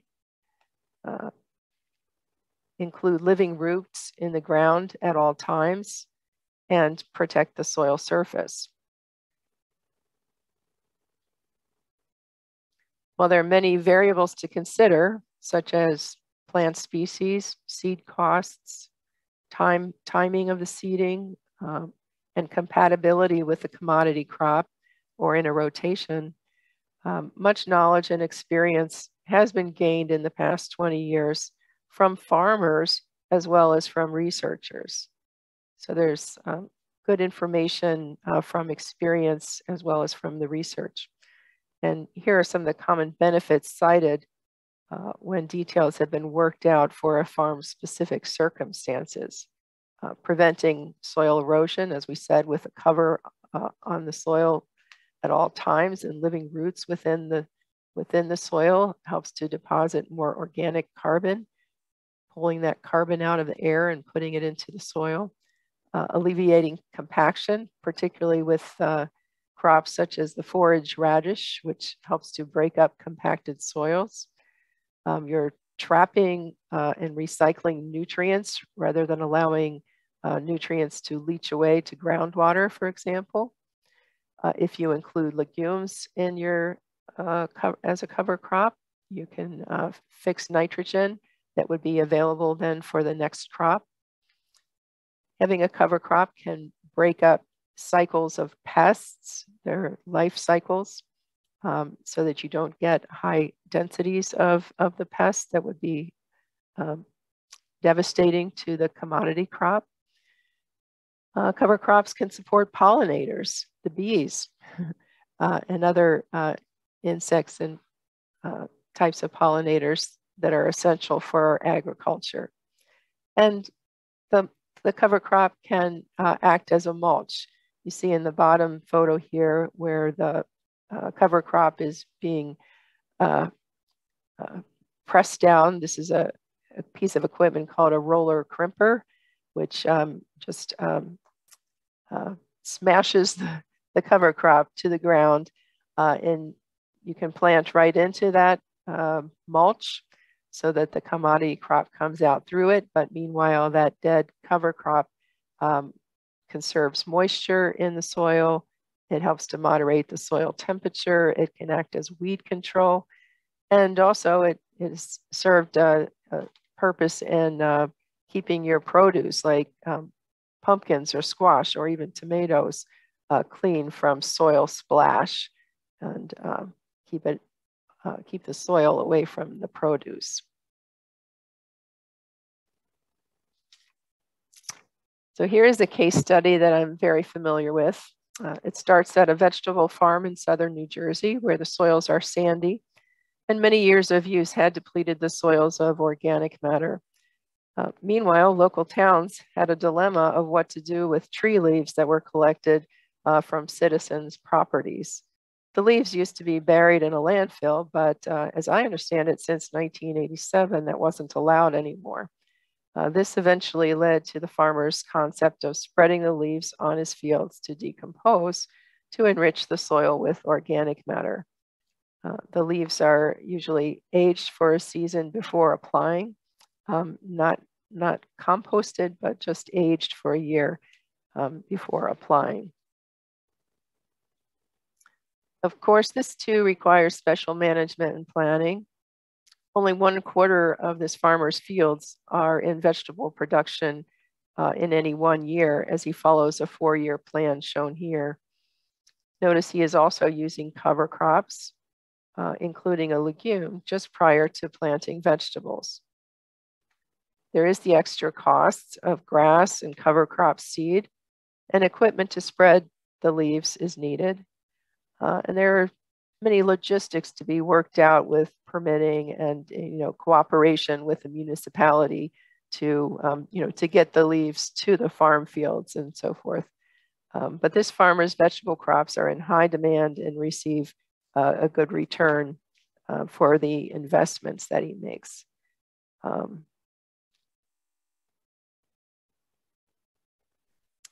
Some research done by Rutgers extension agents demonstrate the improvements in 2 sandy loam soils found in southern New Jersey after applying this 1-year aged leaf mulch.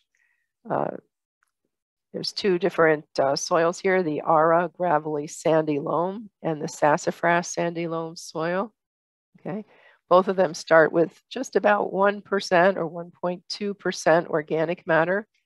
The leaf amendment increased the organic matter by about 80%. With this, not surprisingly, the nutrient holding capacity indicated by the cation exchange capacity increased about 30%. So we're definitely seeing some improvement in organic matter, which we saw drives all the additional improvements in soil health, including this nutrient holding capacity we see here. Additional Rutgers research has investigated properties of other agricultural or food processing waste that might be redirected to soil amendment. So here's some data from those investigations. You see data for coffee grinds, the nutrient values, the moisture contents, pH, coffee grinds, cranberry skins. Cranberries are a big crop in New Jersey. So there's the processing part of that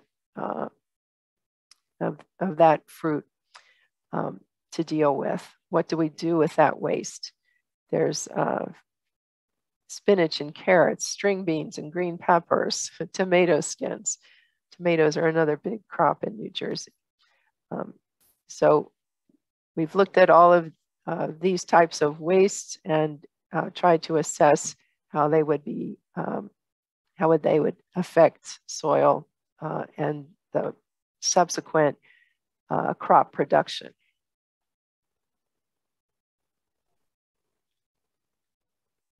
Food waste also comes from groceries and restaurants and dinner tables, as we saw from Dr. Guran's presentation. Food waste can be successfully composted, and the compost product itself is valuable or can be used to enrich soil. One company in Northwest New Jersey has worked out the process to benefit suppliers of food waste as well as users of compost and topsoil. Okay, so it's benefiting not only those food processors that need somewhere to dispose of beneficially their waste, but also helps in the end by producing a product and again, helping that circularity, completing the cycle.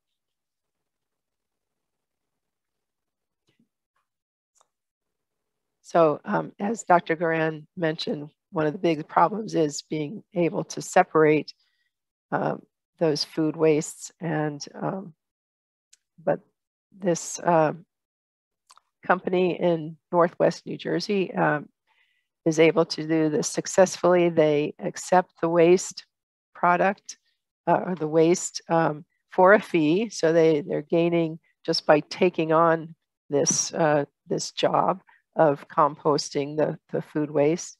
They compost the waste, and then when they have a final product, they're able to sell that directly as compost, or also blend it into a soil stockpile to create, we say, a manufactured topsoil.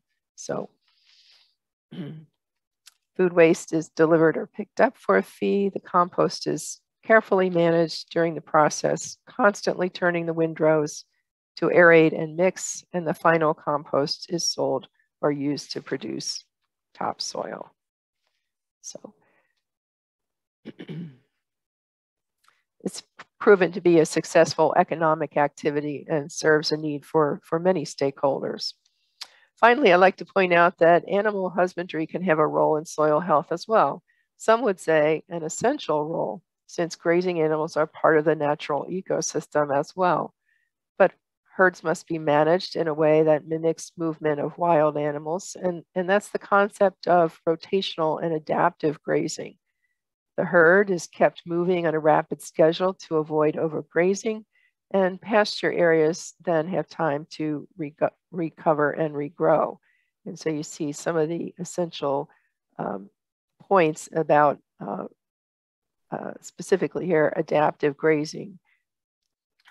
The animals are let in for a short period of time. They're less selective about what they're eating at that point.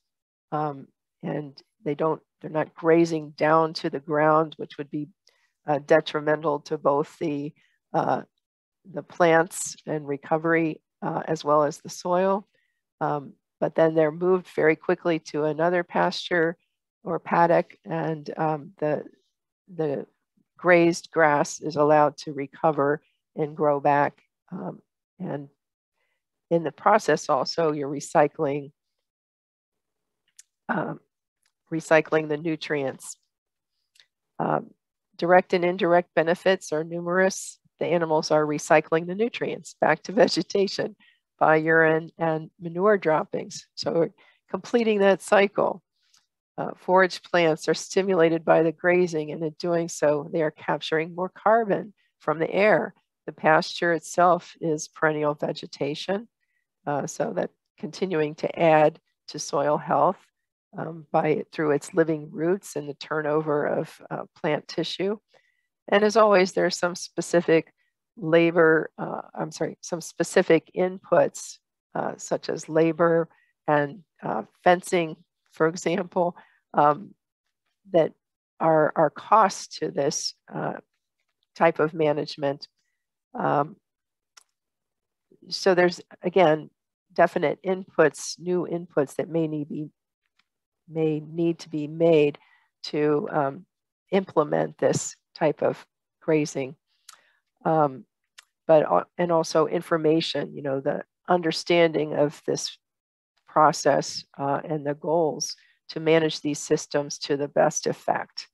But you see, there's quite a few potential benefits that come along with this type of management and having animals in the system, and how it not only benefits the cycling of nutrients and organic matter and energy, but also contributes to soil health and the production. Implementing new practices is not easy and may require increased labor costs or other resources, as I've said. Having a good understanding of how natural systems work is essential to be able to work with nature, or sometimes around nature.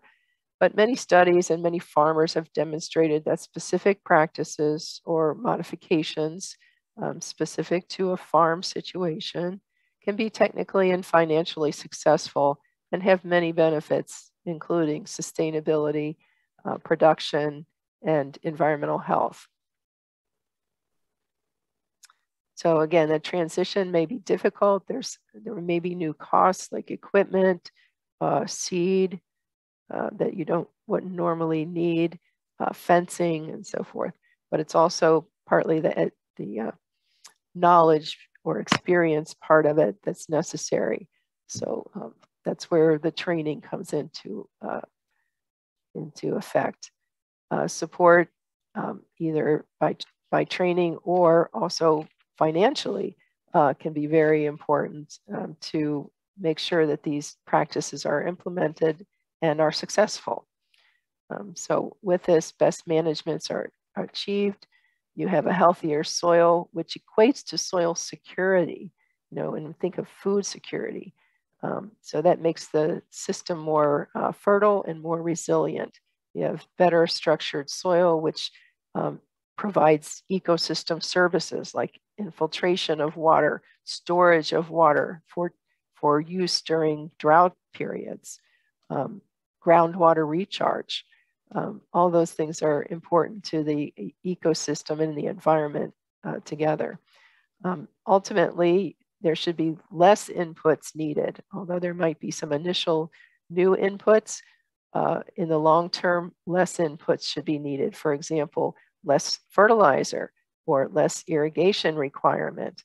And in that way, it avoids some of the risk that's involved in any agricultural system, production system. So ideally, then, or you have a yield improvement or possibly better product quality. And again, sustainability, able to be used in that way for the long term. So here's a summary of the opportunities to work towards greater soil health and achieve regeneration of sustainable agriculture and the environment. Despite what Dr. Guran said, I'm not going to go into biochar in any great detail. She mentioned how it's produced and the benefits of not only providing energy, but dealing with a waste and providing a useful product in energy. So we're in the early stages of studying biochar production, use and effects.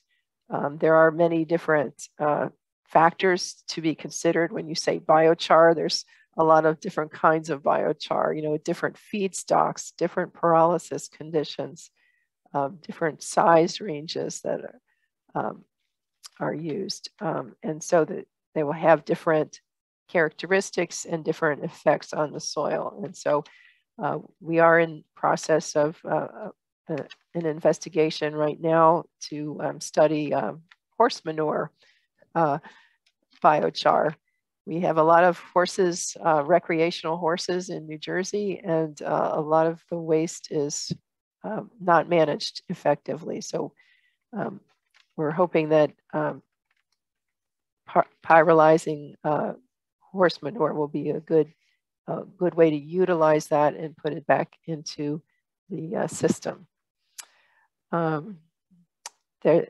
There does seem to provide, the biochar does seem to provide good potential for utilizing that waste, gaining a source of energy, and creating a product that can be useful in soil situations. That is all I have. I hope that was helpful, and I'd be glad to address any questions. Thank you, Professor Murphy.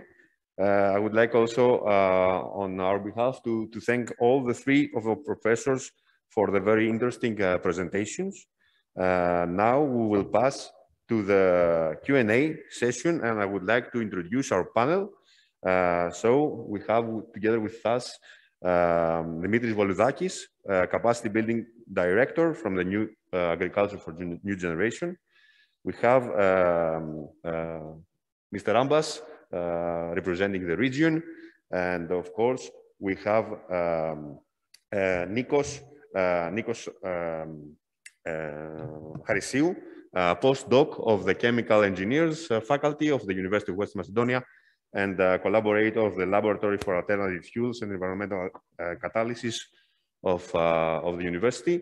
So I would like to ask, first of all, Dr. Harisiou to make a statement, make a question, and I would also like to say to our to whoever is watching out there through Facebook, but also through the YouTube channel of the University of West Macedonia, that you can post your questions, and I will transfer them to our colleagues from the University of Rutgers. So, Dr. Harisiou, you have the word. Thank you. Can you hear me? No, I think. I don't know. Can you hear me now? No, can you hear? Sure. Come here. We can hear you, Nikos, but okay. yeah, we can hear you, yes. Hi. I would like to, first of all, thank the speakers for so generously sharing with us their valuable time and for providing us with an opportunity to discuss their ideas and absorb their ideas. My expertise lies in catalytic processes, utilizing biomass feedstocks such as biogas for the production of synthesis gas or hydrogen, or biomass bio-oil for the production of green diesel. So I have a strong interest in technologies that will help decarbonize our energy sector, or actually all aspects of human activities, energy production, chemical production, etc. And of course, the reason is climate change, as I fear that its effects are fast becoming the familiar horsemen of a planetary apocalypse. Agriculture is also a huge emitter of CO2 emissions, especially cattle rearing. Perhaps I'm wrong, but I think I saw a figure somewhere that claiming that the cattle industry is responsible for some 20 to 25% of CO2 emissions globally. So although we seem to be placing just about enough emphasis on the energy sector, I fear that we are not doing the same about food production. I'm not sure if you agree with this statement, but in any case, I would like to know your opinion on this subject, especially if you think that we can reduce these emissions with technology, or if it will take a huge cultural shift in our eating habits, etc. Thank you. Thank you, Dr. Harisiou. Any of our esteemed colleagues from the University of Rutgers would like to respond? I'll just comment. According to EPA data, cattle and livestock more generally are responsible for methane emission. About 40% of methane emission in the US is coming from livestock. And the approach presented in the US and investigated and researched in the US, and I think is also being implemented, is manure management as well as land management. So land use is not related to livestock, but related to agriculture. That's where we're trying to reduce emission coming from agriculture. But agriculture is a big sector, but in the US, actually, it's interesting because the US is an example where when you look at land use and agriculture, it's actually a net carbon sink, not an emitter. It is unique in a sense that most of the world is not in that position. The emissions are higher. But if you look at the accounting, actually in the US, land use coming from forestry and agriculture together is calculated as a carbon sink. Another place emissions are greenhouse gas emission, not CO2, actually NOx, is another place that agriculture is a big contributor to emissions coming from NOx. And that is again a place that the US is trying to reduce its footprint. But we should always remember, and I think Dr. Murphy pointed out to it, agriculture is unique in a sense that it can sequester carbon, and that is a very important avenue, I think, for us to explore further. That shows much potential, both at research as well as pilots and examples. And if I may add one sentence to Dr. Hockman, obviously, you know, I thought I was muted, sorry. Obviously, the most important message we are always giving to our students and everyone, basically, let's not waste food. Yeah, of course, maybe some shift may occur, as you mentioned that, but definitely we are not saying, oh, you eat this, you don't eat that kind of thing when it comes to climate change. And obviously, the 40% of food is generated from farm or field to, it doesn't reach to our tables and in the Western world. And I believe very similar maybe as in Greece too. And maybe not 40, but maybe 30%, but still high amount we are wasting. first we have to reduce the wastage, and changing social, cultural preferences, obviously it will take time, and so, but the most important, let's not bury the waste. Let's grab the energy from that, and also let's grab the nutritious part so that we can close this up. But obviously the most important message, we shouldn't waste the food. Yeah.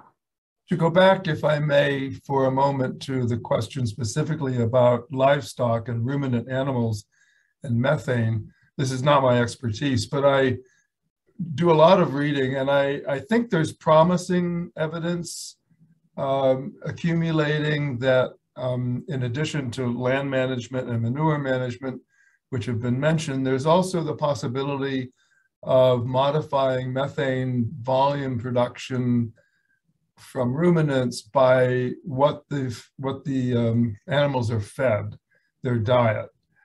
I know that there's been some work with various seaweeds as a food stock for livestock production. I think this is very preliminary work, but it sounds to me as if there's some promise in that area. I see, Stephanie, you're shaking your head. I think I'm not. But I wanted to say also, you know, yeah, the feeding practices are really important, and you know, in a lot of places in the United States, there are concentrated feeding operations where they're fed mainly grain, and they're not on pasture, and they're not part of that natural cycle. So, you know, it is a matter of what they're eating and how they digest it. It contributes to how much methane is produced. And so that's something we need to look at, but certainly I think a drastic change in diet might be necessary because, you know, obviously those concentrated feeding operations are producing all the, for example, beef that Americans are demanding. So if we want to go back to a natural grazing situation for our foods, you know, our animal agriculture, then we might have to change our dietary habits. Yeah, exactly. Happily in Greece, there's quite extensive grazing, actually, if I'm not mistaken. And so that's good. To Serpil's point about food waste, I would just add that actually, if you look globally, and there have been very careful studies done, if you look globally, the rate of loss of wasting of food post-production, post-harvest, is almost the same in every agro-ecosystem around the world. The differences are at what point the wastes are generated and what it is that's wasted. For example, in parts of Africa, the data are pretty strong that a lot of post-harvest waste is due to insect damage. So the food that's produced is lost to human use because it's damaged by insect infestations. In other places, of course, in Greece and in the US and other Western nations, there's a lot of food waste that's generated at the table or just pre-sale in the wholesale to retail process. Bananas are notably an example of that. But it's really interesting, 35 to 40% waste worldwide. It's just that at different places, it's a different kind of waste. There's a huge opportunity to minimize, to reduce food waste through better management of supply chains and so forth. So that's something that should definitely be on the minds, I think, of folks across agriculture. If it helps, right? If it helps, maybe we should just repeat that. You know, I am just looking at one of my slides from yesterday's teaching. I can even share that slide. It's basically, I'm going to share this slide really, if you don't mind. And so basically, can you see that? Yes. Okay. Basically, cropland and pasture expansion. Last 50 years, food production more than doubled, but the land increased only 12% in the Western world or around the world. But massive, as Dr. Hochman mentioned, massive increase in nitrogen, phosphorus, and pesticide use with the food is, look at the percentages, 700, 350%. And also increase in the irrigation. So when we are trying to reduce the wastage of food, we should keep in mind that, because also local agriculture, I'm not an agriculture expert, you are, please misunderstand me, but this industrial scale agriculture production is really impacting environmentally everywhere around the world. I better stop sharing. Yeah. Nico, could I make a, Nico? Nico? Sorry, could I make a question? I think Nikos Harisiou wants to add something, and then I will give you the floor. Okay, thank you. So just to sum up, so food waste should be targeted first. I think we can all agree to that. Better management practices and some changes maybe in our diets. But that was my take from those answers. Thank you.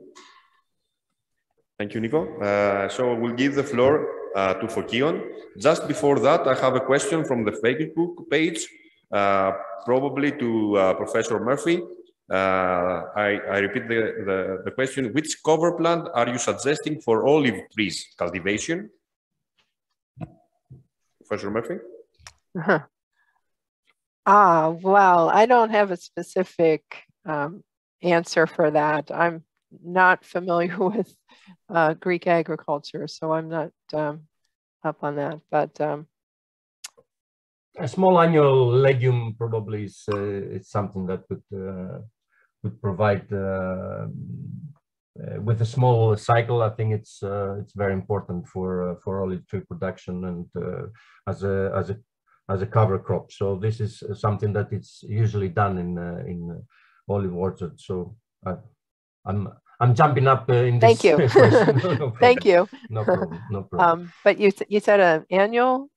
Yeah, probably an annual, or maybe something that it could be in with very fast growth. So it will be incorporated in the soil for after a few months, So this is something that is common in some orchards. So okay. Well, see, I learned something new too. Yeah. Thank you. Okay, no problem. So Fokion, you have also the floor. Yeah, I have a question. First of all, I would like to thank all our esteemed colleagues from Rutgers University. And I was listening to Professor Hochman talking about supply and waste streams, and also Professor Guren also talked about plant residues and the waste stream. This is something that is a bit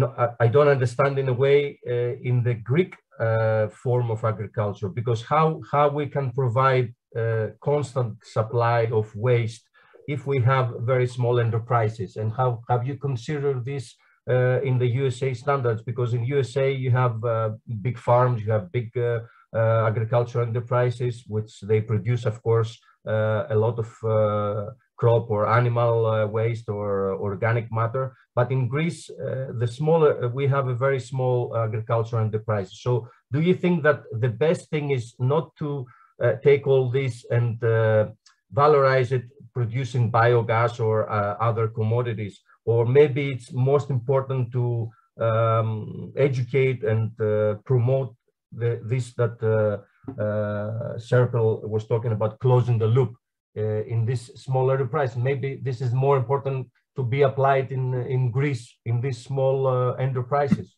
What do you think?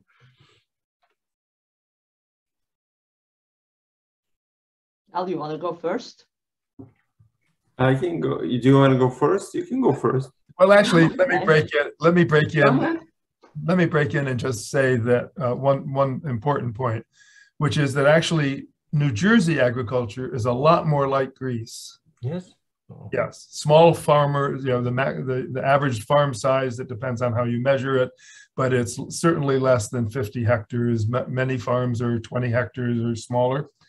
And it's all family farms. There are a few large operations, like, for example, blueberry production, and some cranberry operations are quite large. But again, they're all family operated. So unlike what you're thinking of, again, I think California, but especially the Midwest, the grain crops, row crops, maize, soy, wheat, we're much more like Greece than although in Greece the average land is even smaller, even smaller than New Jersey. It's I think we're about 5 to 7 hectares. This is I think the key is to create an efficient collection system, and I can show you small systems as well as big systems. Doesn't this increase the cost? That's what I'm saying. Maybe it's much easier to do this, to introduce it back to the farm in a way, you know, to close the loop, so we can make sustainable farms and so on. So this is that's what I was trying to point out, and I can give you examples, actually nice examples from in my case it's actually from the Mediterranean. That's exactly what they did. So the local community created a collection facility. They sorted, and that is very important, they sorted it at the outset. Now the nice thing about empowering that community is that they also saw the value, so they understood the importance of sorting it. Once it's being sorted well, it has, in terms of cost, it allows you to make a more efficient structure, and technology basically supports it more efficiently and less costly. And they were viable, economically viable, and had an impressive footprint. Again, it's small because it's a small community, but it's an impressive footprint in terms of the community. So by empowering the community, you create efficient streams. And again, the more efficient the stream and the collection, but simple, and I think in the audience or the panel, we also saw people, I'm not a technology person, but what I understood, if you create very efficient streams of collection, you reduce the need for capital investments, and these systems are viable. And again, the end product, it depends on the stream that you can produce and the volume you can produce. And as you said, it might go to composting, it might go to biogas, and that will need to be figured out on a case-by-case example. But I can really give you examples of small farms collaborating, creating a cooperative or a community, not a big farm, 5 farms, 6 farms, and they're not big farms. In this case, it's livestock farms, but it's not a huge facility, and they create their own energy. But it's important to create efficient collection of streams. And another thing that is very turned that system to viable is that they mix the manure with the food waste. And again, Serpil can vouch for that. I'm not the expert here, so I want to be a bit careful, but it does improve the yield that you can produce. And again, I've seen these systems work, and they're not big, and they're viable.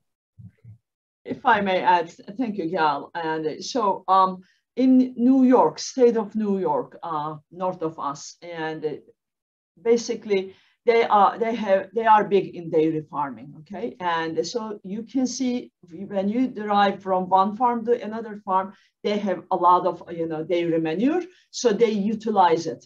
And then interestingly, even 20 years ago, when I visited a couple of farms, when I was at my previous job, and so interestingly, they were doing digestion and they were creating heat for their farms.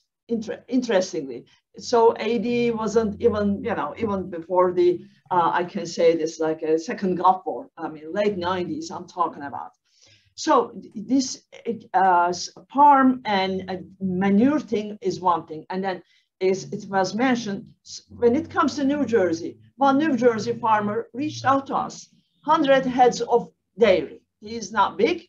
He doesn't have thousands of or hundreds of heads, okay, the cows, dairy cows. So we did an assessment, and so nearby dairy, cheese factory in northern New Jersey, Hunterdon County. So we did a back of the envelope assessment, environmental potential, and then it came to cost, and the farmer still hasn't installed any digester, okay? And it was about 10 years ago. So there wasn't like too much about food waste talks 10 years ago in New Jersey also. So things are evolving. And I am seeing now that dairy, that cheese facility is sending their cheese whey to somewhere. And then potentially dairy farmer is going to, that farmer is going to partner with surrounding restaurants, and it may get. And also incentives is going to help. And because when you're pushing technology into a marketplace, you have to create that, incentives. When I say something like, oh my God, let's have a digester located at a landfill, because my heart doesn't allow that burying that food waste in a landfill, they tell me, do you know how much it costs? And then I am humbly suggesting that let's create a different economic model if possible, because what we are doing, create something and then throw it away, bury it, either take it out. It's just 20 years ago, 30 years ago was great. Let's do something better. So when it comes to what your question is, food total waste, if you're talking about Pokemon, and it's just valorizing the total waste, all mixed, okay? And then burning, incineration, and generating energy, because I noticed that reading in the plans that maybe using in the cement industry. That's one option. However, I have to warn you, this is like lessons learned already. I have to tell you, incineration has a lot of environmental emission problems. This is a social justice era. The dioxide, because you're feeding all burning plastics and dry biomass together. Yes, you're not burning coal, I understand. When you compare it, carbon, maybe you can say even European Union, okay, we're going to reduce the carbon emissions. However, you have to install a lot of control technologies if you're installing that incinerators, because I bet Greek government is not going to turn its head, because the dioxins and the NOx, SOx emissions, my goodness, it's going to create, and the particulate emissions.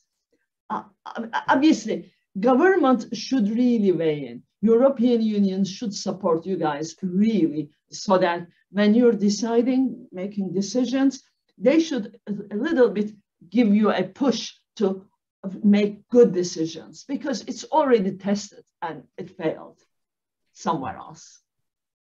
Yeah. Thank you. Thank you. And now I would like to pass the floor to our next panelist, Dr. Abbas from our regional authority, to make a question. Well, I was about to ask something which is very similar to what Fouquion said, because from, let's say, from what we hear about the ecosystem services and about all this scientific job that can be done, or the project that has been implemented, I would like to ask if we can give values to the ecosystem services that we want, or if we can give something to the farmers about the economical efficiency of the projects. Even if in that economical efficiency, we can add the ecosystem services. Thank you, Vasilis. Any of our colleagues? There is clear evidence, and I can share with you, it's not a paper of mine, it's a colleague of mine, but cover crop generate value, and it's not insignificant. It generates value. In tillage, no tillage, it's more controversial. I'll share with you the paper. These are not my numbers. I want to be justifying for the people that did it. So soil health has been generated value, and I can share with you some of those works. And I'm sure Dr. Murphy can also share a lot of that work that is important. I have references as well, and I know we do have economists at Rutgers that are working on that issue,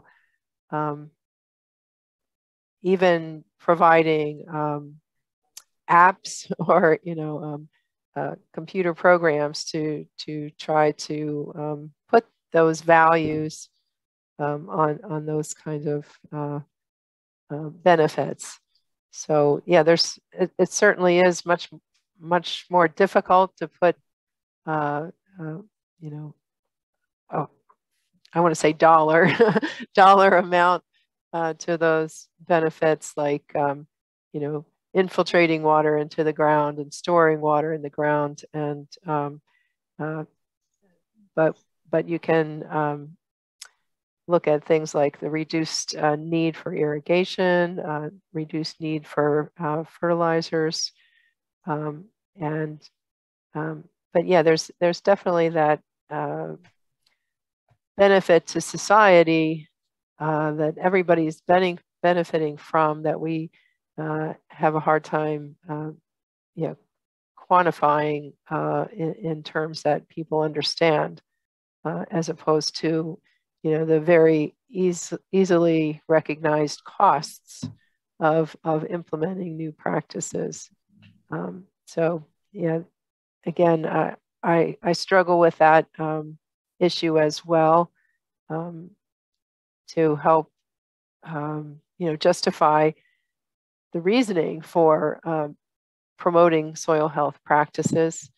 But again, we have seen that many farmers are making it work economically, benefiting from that, not only in the medium term, let's say, in terms of supporting their families, supporting their farm, and the local economy, but also in terms of their long-term sustainability of their agricultural enterprise.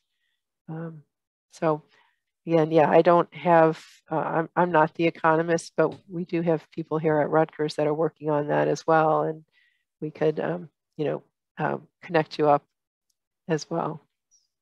And I agree completely, and I think the numbers in the US will support it. You got 37% total cropland acreage in the US in 2017 doing no tillage. You have around 4% of the land in the US doing cover crops. So, and US farmers, like any farmers, they want to make money. They won't do choices that will not benefit them, and you see this expanding. So I think that's a testament to the value being created. Yeah, I just want to add that, because if you look at the way people act, people are responding to that. Because it turns out that although biological sequestration is an important component of climate change, soil health is an important component in the viability of farms. And that's also the reason why the US is now switching. Instead of talking about a biological sequestration, they're talking about soil health. They just changed the title. But there's a reason to that, because soil health creates value to the farmers, which is independent of climate change. And that is important. The same reason you want to tie climate change with energy security, you want to tie climate change policies with economic viability, and find these synergies that create values to the communities. The same thing like why you want to create local biogas facilities, because they reduce the energy footprint or coming from outside, and because it's being produced internally, you can find scenarios where it's actually viable. And again, the numbers, the actions of people, I think, is the best testament to why that it is working. Because people, companies, farmers, communities, rural communities would not invest if you will not create value. But again, I'll find you the exact numbers and I'll share with with you later. I just don't have it off the top of my head. So I just have to tell a very quick story about a young farmer that I was in a meeting with. He farms adjacent to an older farmer, a farmer my age.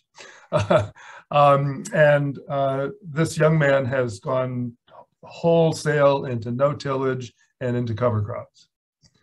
And as Stephanie and Gal are saying, the economic benefit is there, reduced use of fossil fuels for tractors. But his joke was that his neighbor, who was slow to change, had a condition that he called restless tillage syndrome. That this older man just couldn't let the spring come without getting on his tractor and going out and plowing. Restless tillage syndrome. Anyway. The habit of doing this all his life, you know, this is exactly. And a certain amount of risk aversion also. Yeah. So it's slow going, but the points that my colleagues have made are very, very important and very true. Yeah, and there's definitely a learning curve, but we've had those early adopters, you know, now working, refining the processes and the variables, the management needs, and all the details, which cover crops work best in certain situations, when they need to be seeded to get a successful stand, and so on and so forth. So a lot of that learning curve has already been, you know, covered, and so the new adopters now have that history to look back on and benefit from, and shouldn't have as much trials, difficulties as the early adopters did, but they persevered and made it work, and are showing us how it needs to be done. Thank you all. Yes, Vasilis, please. Well, I have to admit it's not open. Yes. Well, the Greek soils have less than 2% organic matter, so it is almost as the project that we saw, and we know that it means that they are poor in organic matter. And I would like to thank you, because you gave me the opportunity to think of making a soil, let's say that we have to add organic matter in soil, and we have to see it as an ecosystem service. This was my idea of the question. Thank you. Thank you, Vasilis. So now I'd like to pass the floor to Dimitris Voloudakis for making his question.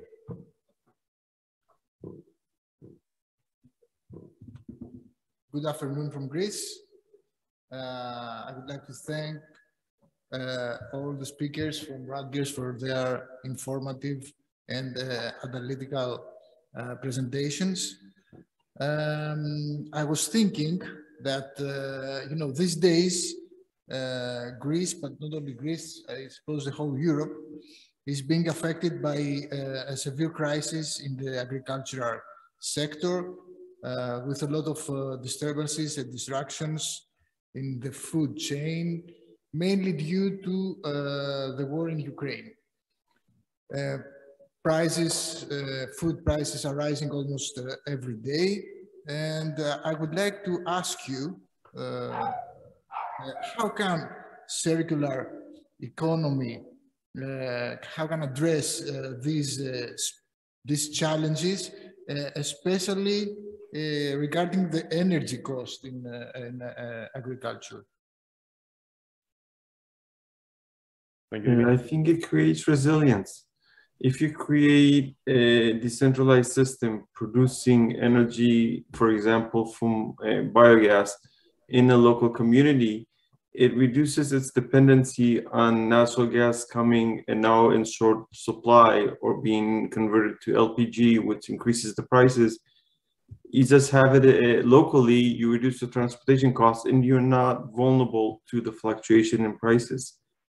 And so creating this resiliency through the circular economy creates, I think, much value in the medium to long run.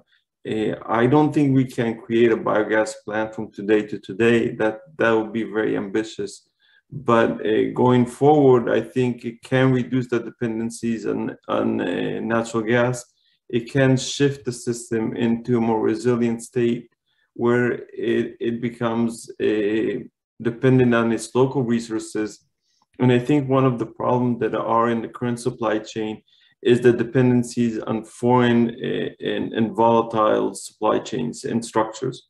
So by making it more internally, you make it more resilient. It is not to argue, by the way, that we don't want trade, but we have this feedstock, and that's the idea of the circular economy. We harness resources that we used to look at them as waste, but now we look at them as an input in another process. Using that as an input, you reduce your dependency on, I'm repeating myself, so I'll stop here. But the idea is that biogas can substitute, or upgrading to biomethane or through hydrogen can substitute your needs for foreign supplies, and therefore makes you more resilient and less vulnerable. And it's actually also true in the COVID area. One of the problems of COVID was these breakup of these supply chains. Freight skyrocketed prices. By being able to support it locally, you reduce your dependencies and you make the community more resilient to many, many shocks, which are beyond the current ones. Yeah, I agree with you, Gal, and what you said is very well explained. And in fact, during COVID time, interestingly, I don't know about what happened in Greece, but in the US and the large cities, we noticed the food waste generation rate increased, interestingly, because what people did, they piled up frozen food, and also most of the big cities, Americans don't cook too much. What I was told in, like in San Francisco, New York, people tried to start cooking at home, however, and they wasted more food. What I was told, okay, it's basically city of San Francisco, city of New York created more food waste, interestingly. And then obviously they throw away outdated food that they put in their freezers. So it's interestingly, but the main thing is resilience is really, really important. We have to be resilient. And obviously solving the energy problem, as Gal mentioned, from today to tomorrow, more than ambitious. However, timely decision-making is always so valuable. Didn't America suffer from energy crisis? Many times it did. And, I don't need to go into socio-political conversations. However, when now it's all lessons learned for everyone. When you're making decision and relying on the energy coming from somewhere is not a good idea. We are seeing in what's happening in Europe. We already experienced in the US with oil dependence on certain countries until United States created this fracking technology that, you go first vertical and then horizontal. Now America doesn't need the energy, but I mean, we had that experience also in the US. So now with the gas experience, unfortunately, Europe is facing this. So relying on someone is not a good idea. Lessons learned, right? I don't want to preach to choir.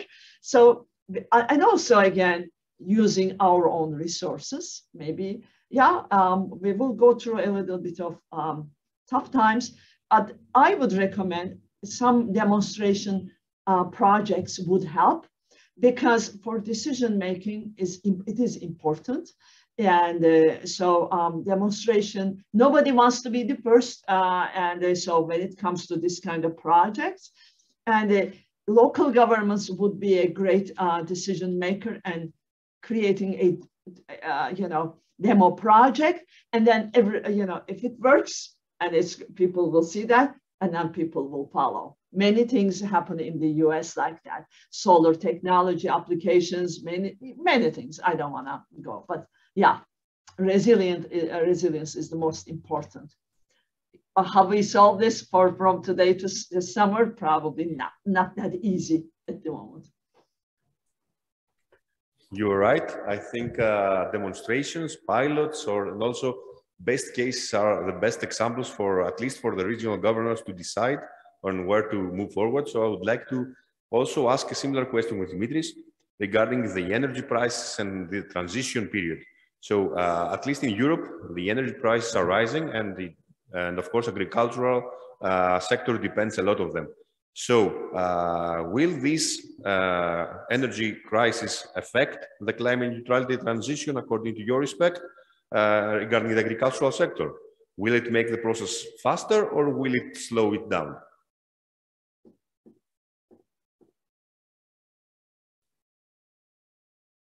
Yeah.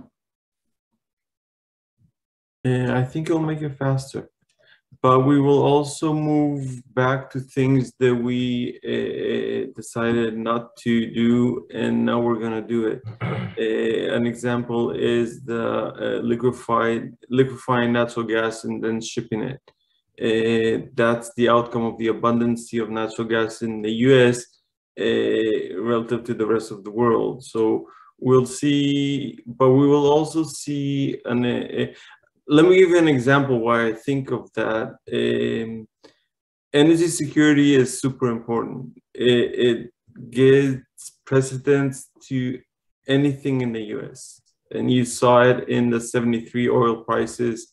You saw it in the 79 in the Iran revolution and its implication to the oil. You saw it with the investments in technology, which is again a very important place that the US energy security triggers a lot of investments by the federal government, and I'm talking about massive investments. Fracking came from decision made in the US government in the 1950s. It took 3 decades, but that's what triggered those changes. There's a huge allocation of money towards carbon capture and storage, and the reason it was initially done, it was to increase oil production. That's preceding the climate era. With time, we understood the importance of carbon capture and storage, and we started diverging it towards climate change. I think the same thing will happen to Europe. If you look at some European countries, they diversified their energy mix extensively. Denmark is a great example. Denmark does not have any resources in it in terms of energy. Denmark became a superpower in terms of wind, a superpower in terms of biogas and anaerobic digesters, and the drivers were, and to some degree it was energy security, I think. Germany is another interesting example where they had a coalition in the 1990s, a very unique coalition that no one would have figured would go together, that pushed in the feed-in tariffs. And the feed-in tariffs basically triggered a huge change in Germany in terms of anaerobic digesters adoption, wind and solar. And it completely transitioned the landscape. And it doesn't matter now if you take the support away, those technologies support 30% of Germany, and they're not going away. So I do think the current environment will trigger a change, but the main driver will be the minimizing of the effect of energy supply shocks and therefore energy resilience. So climate change, I'm hoping, will be tied to it because I think it is important, and it's an opportunity that we want to harness to create a win-win and not to create a problem by solving a problem. Thank you. Nico, could I make yes, of course. couple of more questions? Yes. Okay. I have one question who is from a postgraduate student of mine, but he had to go, so I will ask it for him. and it's mostly for Gal, because he just heard Gal's talk, and you were talking about solar energy and agricultural land. And I will emphasize that we're in the Western Macedonia, we're in the shift from lignite to renewable energy. In the region now, in the last year or year and a half, there is a lot of tendency to create solar farms. How this, and if you have an example, how this can work together, solar farms. Okay, they might use land reclaimed from the open fields, from the open mines, but maybe they will use also good agricultural land. How this can work together, solar farms for renewable energy and agricultural land, and what is your idea? And the other question that I have to make, that it's general, here in this region we have distilleries from aromatic plants, and they produce a lot of biomass, which is something that they are not working on it. Okay, they're trying to do something, but for them it's a huge cost even to throw this biomass. So do you have also any examples of how this could be used for their benefit? Or these are the two questions, sorry. I'm not sure I understood what biomass, but in terms of solar, there's actually that is in Rutgers, and that might be the next event that Bob will organize. There's a big grant, and the idea is it's called agrophotovoltaic. So it's the use of solar, but you put it higher, so you elevate it so you don't lose the land, and you harness one for the other. Now, solar by itself is important, for example, in irrigation. Solar can supply the energy for the pump, which is a major electricity consumers in the management of land crops. So that's how it's being used right now in the US. I'm not sure I understood the second one, what type of biomass this is from aromatic plants. They extract the oil, lavender oil or oregano oil, and there's a lot of plant biomass from this small distilleries. So if you have an example in this in New Jersey region, if you have something like that, and how they use this, or how can they use this plant biomass further? I should, and I don't remember. If I understand, it's like the production of ethanol from sugarcane, where you have the bagasse, and then you harness the bagasse to produce heat.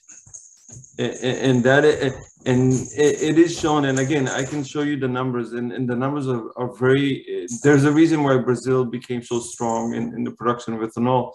The use of bagasse as a bioproduct is key to their viability, and it's producing a lot of cash to them and reducing their costs, because the electricity comes from their own feedstock. And again, it's the idea of this circularity and the use of the waste as opposed to discharging it. So I would assume that the biomass created can be used to production of heat and power, but I don't know specifically, although it's an area I'm looking into. I don't know the exact answer, but I would look into heat and power and the use of biomass for heat and power. I would assume, I would hypothesize, I can't do more than that. I would hypothesize it would be a viable path to take. There are good technologies right now out there. So the analogies that I think of are the pumice that comes from pressing grapes, from making cider from fruit, where the leftover is generated and needs a use or costs to dispose of. So there are lots of examples like that, I think, in agriculture. I'm not an expert either. I'm just imagining that. Yeah. You know, maybe in Greece, winemakers may have a solution that would be worth looking into. Again. Usually they use it for producing heat. This is what they're doing, you know, in what is left over from the winemaking. But sometimes in the biomass of these aromatic plants, there are more compounds, so they there are industries that they take this waste and they're trying to take out other compounds, chemicals, but this is an expensive procedure which they cannot invest, these small companies that we have in the region. That's why I was asking if there is some similar example in larger scale in New Jersey. If I may add also, if they are location-wise close in the close proximity, and so they may collect this organic waste, and it could be a joint demo project for digestion if it's a little bit of medium or high moisture pumice-like material. I'm working with New Jersey's emerging winery business for their sustainability. And what we're doing is basically we are assessing their energy consumption, myself, but also another professor, Chris Abrapta, is looking at their wastewater. And also we created technical suggestions or recommendations, if you will, to the wineries for that, what they can do. Basically what they're doing, small wineries, they're just composting. They are pressing and they're crushing, pressing, and then sending to their vineyards. However, we're saying this, if you're bigger, that's an option, anaerobic digestion. In this case, they can grab the energy and then the rest is can be an option. Coming to what Gal was mentioning, also I'm part of that research project that Rutgers is handling or starting to operate. Basically what it is, Rutgers will have several locations with different configurations of solar panels installed on, above agricultural applications. Obviously, we will see how each different, configuration, how different crops will act. And I will be doing the life cycle analysis. I'm not an agricultural person. I'm not going to grow the crops, but I will be monitoring their environmental behavior. And because there's energy generation, but also maybe reduced or increased fertilizer, we will see. How about the irrigation? As Dr. Hockman mentioned, we're going to do a big energy profile and also environmental profile. So solar energy and agricultural land at the same time is something important. And I think this is something that the region as well of Western Macedonia should consider, because I'm sure that all these solar farms that they will be introduced in the region, they will use also good agricultural land. So maybe it's an option to consider. And before you obviously make sure that before you open the doors for developers, you really have to make sure that you're not going to impact your agricultural presence. And food is so important. You don't want to damage nothing. And so there are trials in Germany. There are vineyards installing wine vineyards in France. They're installing certain grapes are good in the shade, and so it's the research is going on everywhere. Okay. Yes. Thank you. And actually, rotational pasturing is another use that is compatible. I think it's true to say, colleagues, correct me if I'm wrong, that in some ways, New Jersey is the look-to state for agri-photovoltaics in terms of developing policy, new laws, new policies, as well as the experimental work around the quality of multiple land uses. Is that true? True. And basically what's going to happen, Rutgers is working with Board of Public Utilities parallel, and the state is going to create also pilot applications. And Rutgers and state they're talking, and I'm not in those talks, but I am seeing and hearing. And basically Rutgers is going to monitor and control who is going to do those big pilot projects also, in addition to our own trials. So, and then we will, I bet we are going to provide data to state for further decision making, because New Jersey state has a large green energy renewable energy generation goals by 2050. So that is why solar is very important, but obviously agriculture is as important as solar. Yeah. Thank you all. I think you're all really experts in the agrivoltaics. So we have already started in our region a small project regarding the agrivoltaics. So I'm pretty sure that we can exchange some knowledge on this fact. But due to the fact that the time of our event has already been passed, so I would like to thank you all our participants, but especially our esteemed colleagues from Rutgers University for the very interesting presentations, the very interesting knowledge that they have shared with us, and just to make you all aware that we are starting this collaboration through this event with Rutgers University, and in the near future, hopefully we will present to you next things, next collaboration, next synergies that will foster our collaboration together with the new agriculture, new generation, of course, the University of West Macedonia, the regional authority, and us as a cluster. So I would like to thank you all for being here today. And from our colleagues from Rutgers, you have an open invitation to come visit us in Western Macedonia, in Kozani, and discuss more about the transition of the region and how you can support this and how we can collaborate. So thank you all, and have a great night. Thank you. Thank you very much. Thank you very much. Thank you. Thank you. Thank you, Anadio. Thank you. Okay.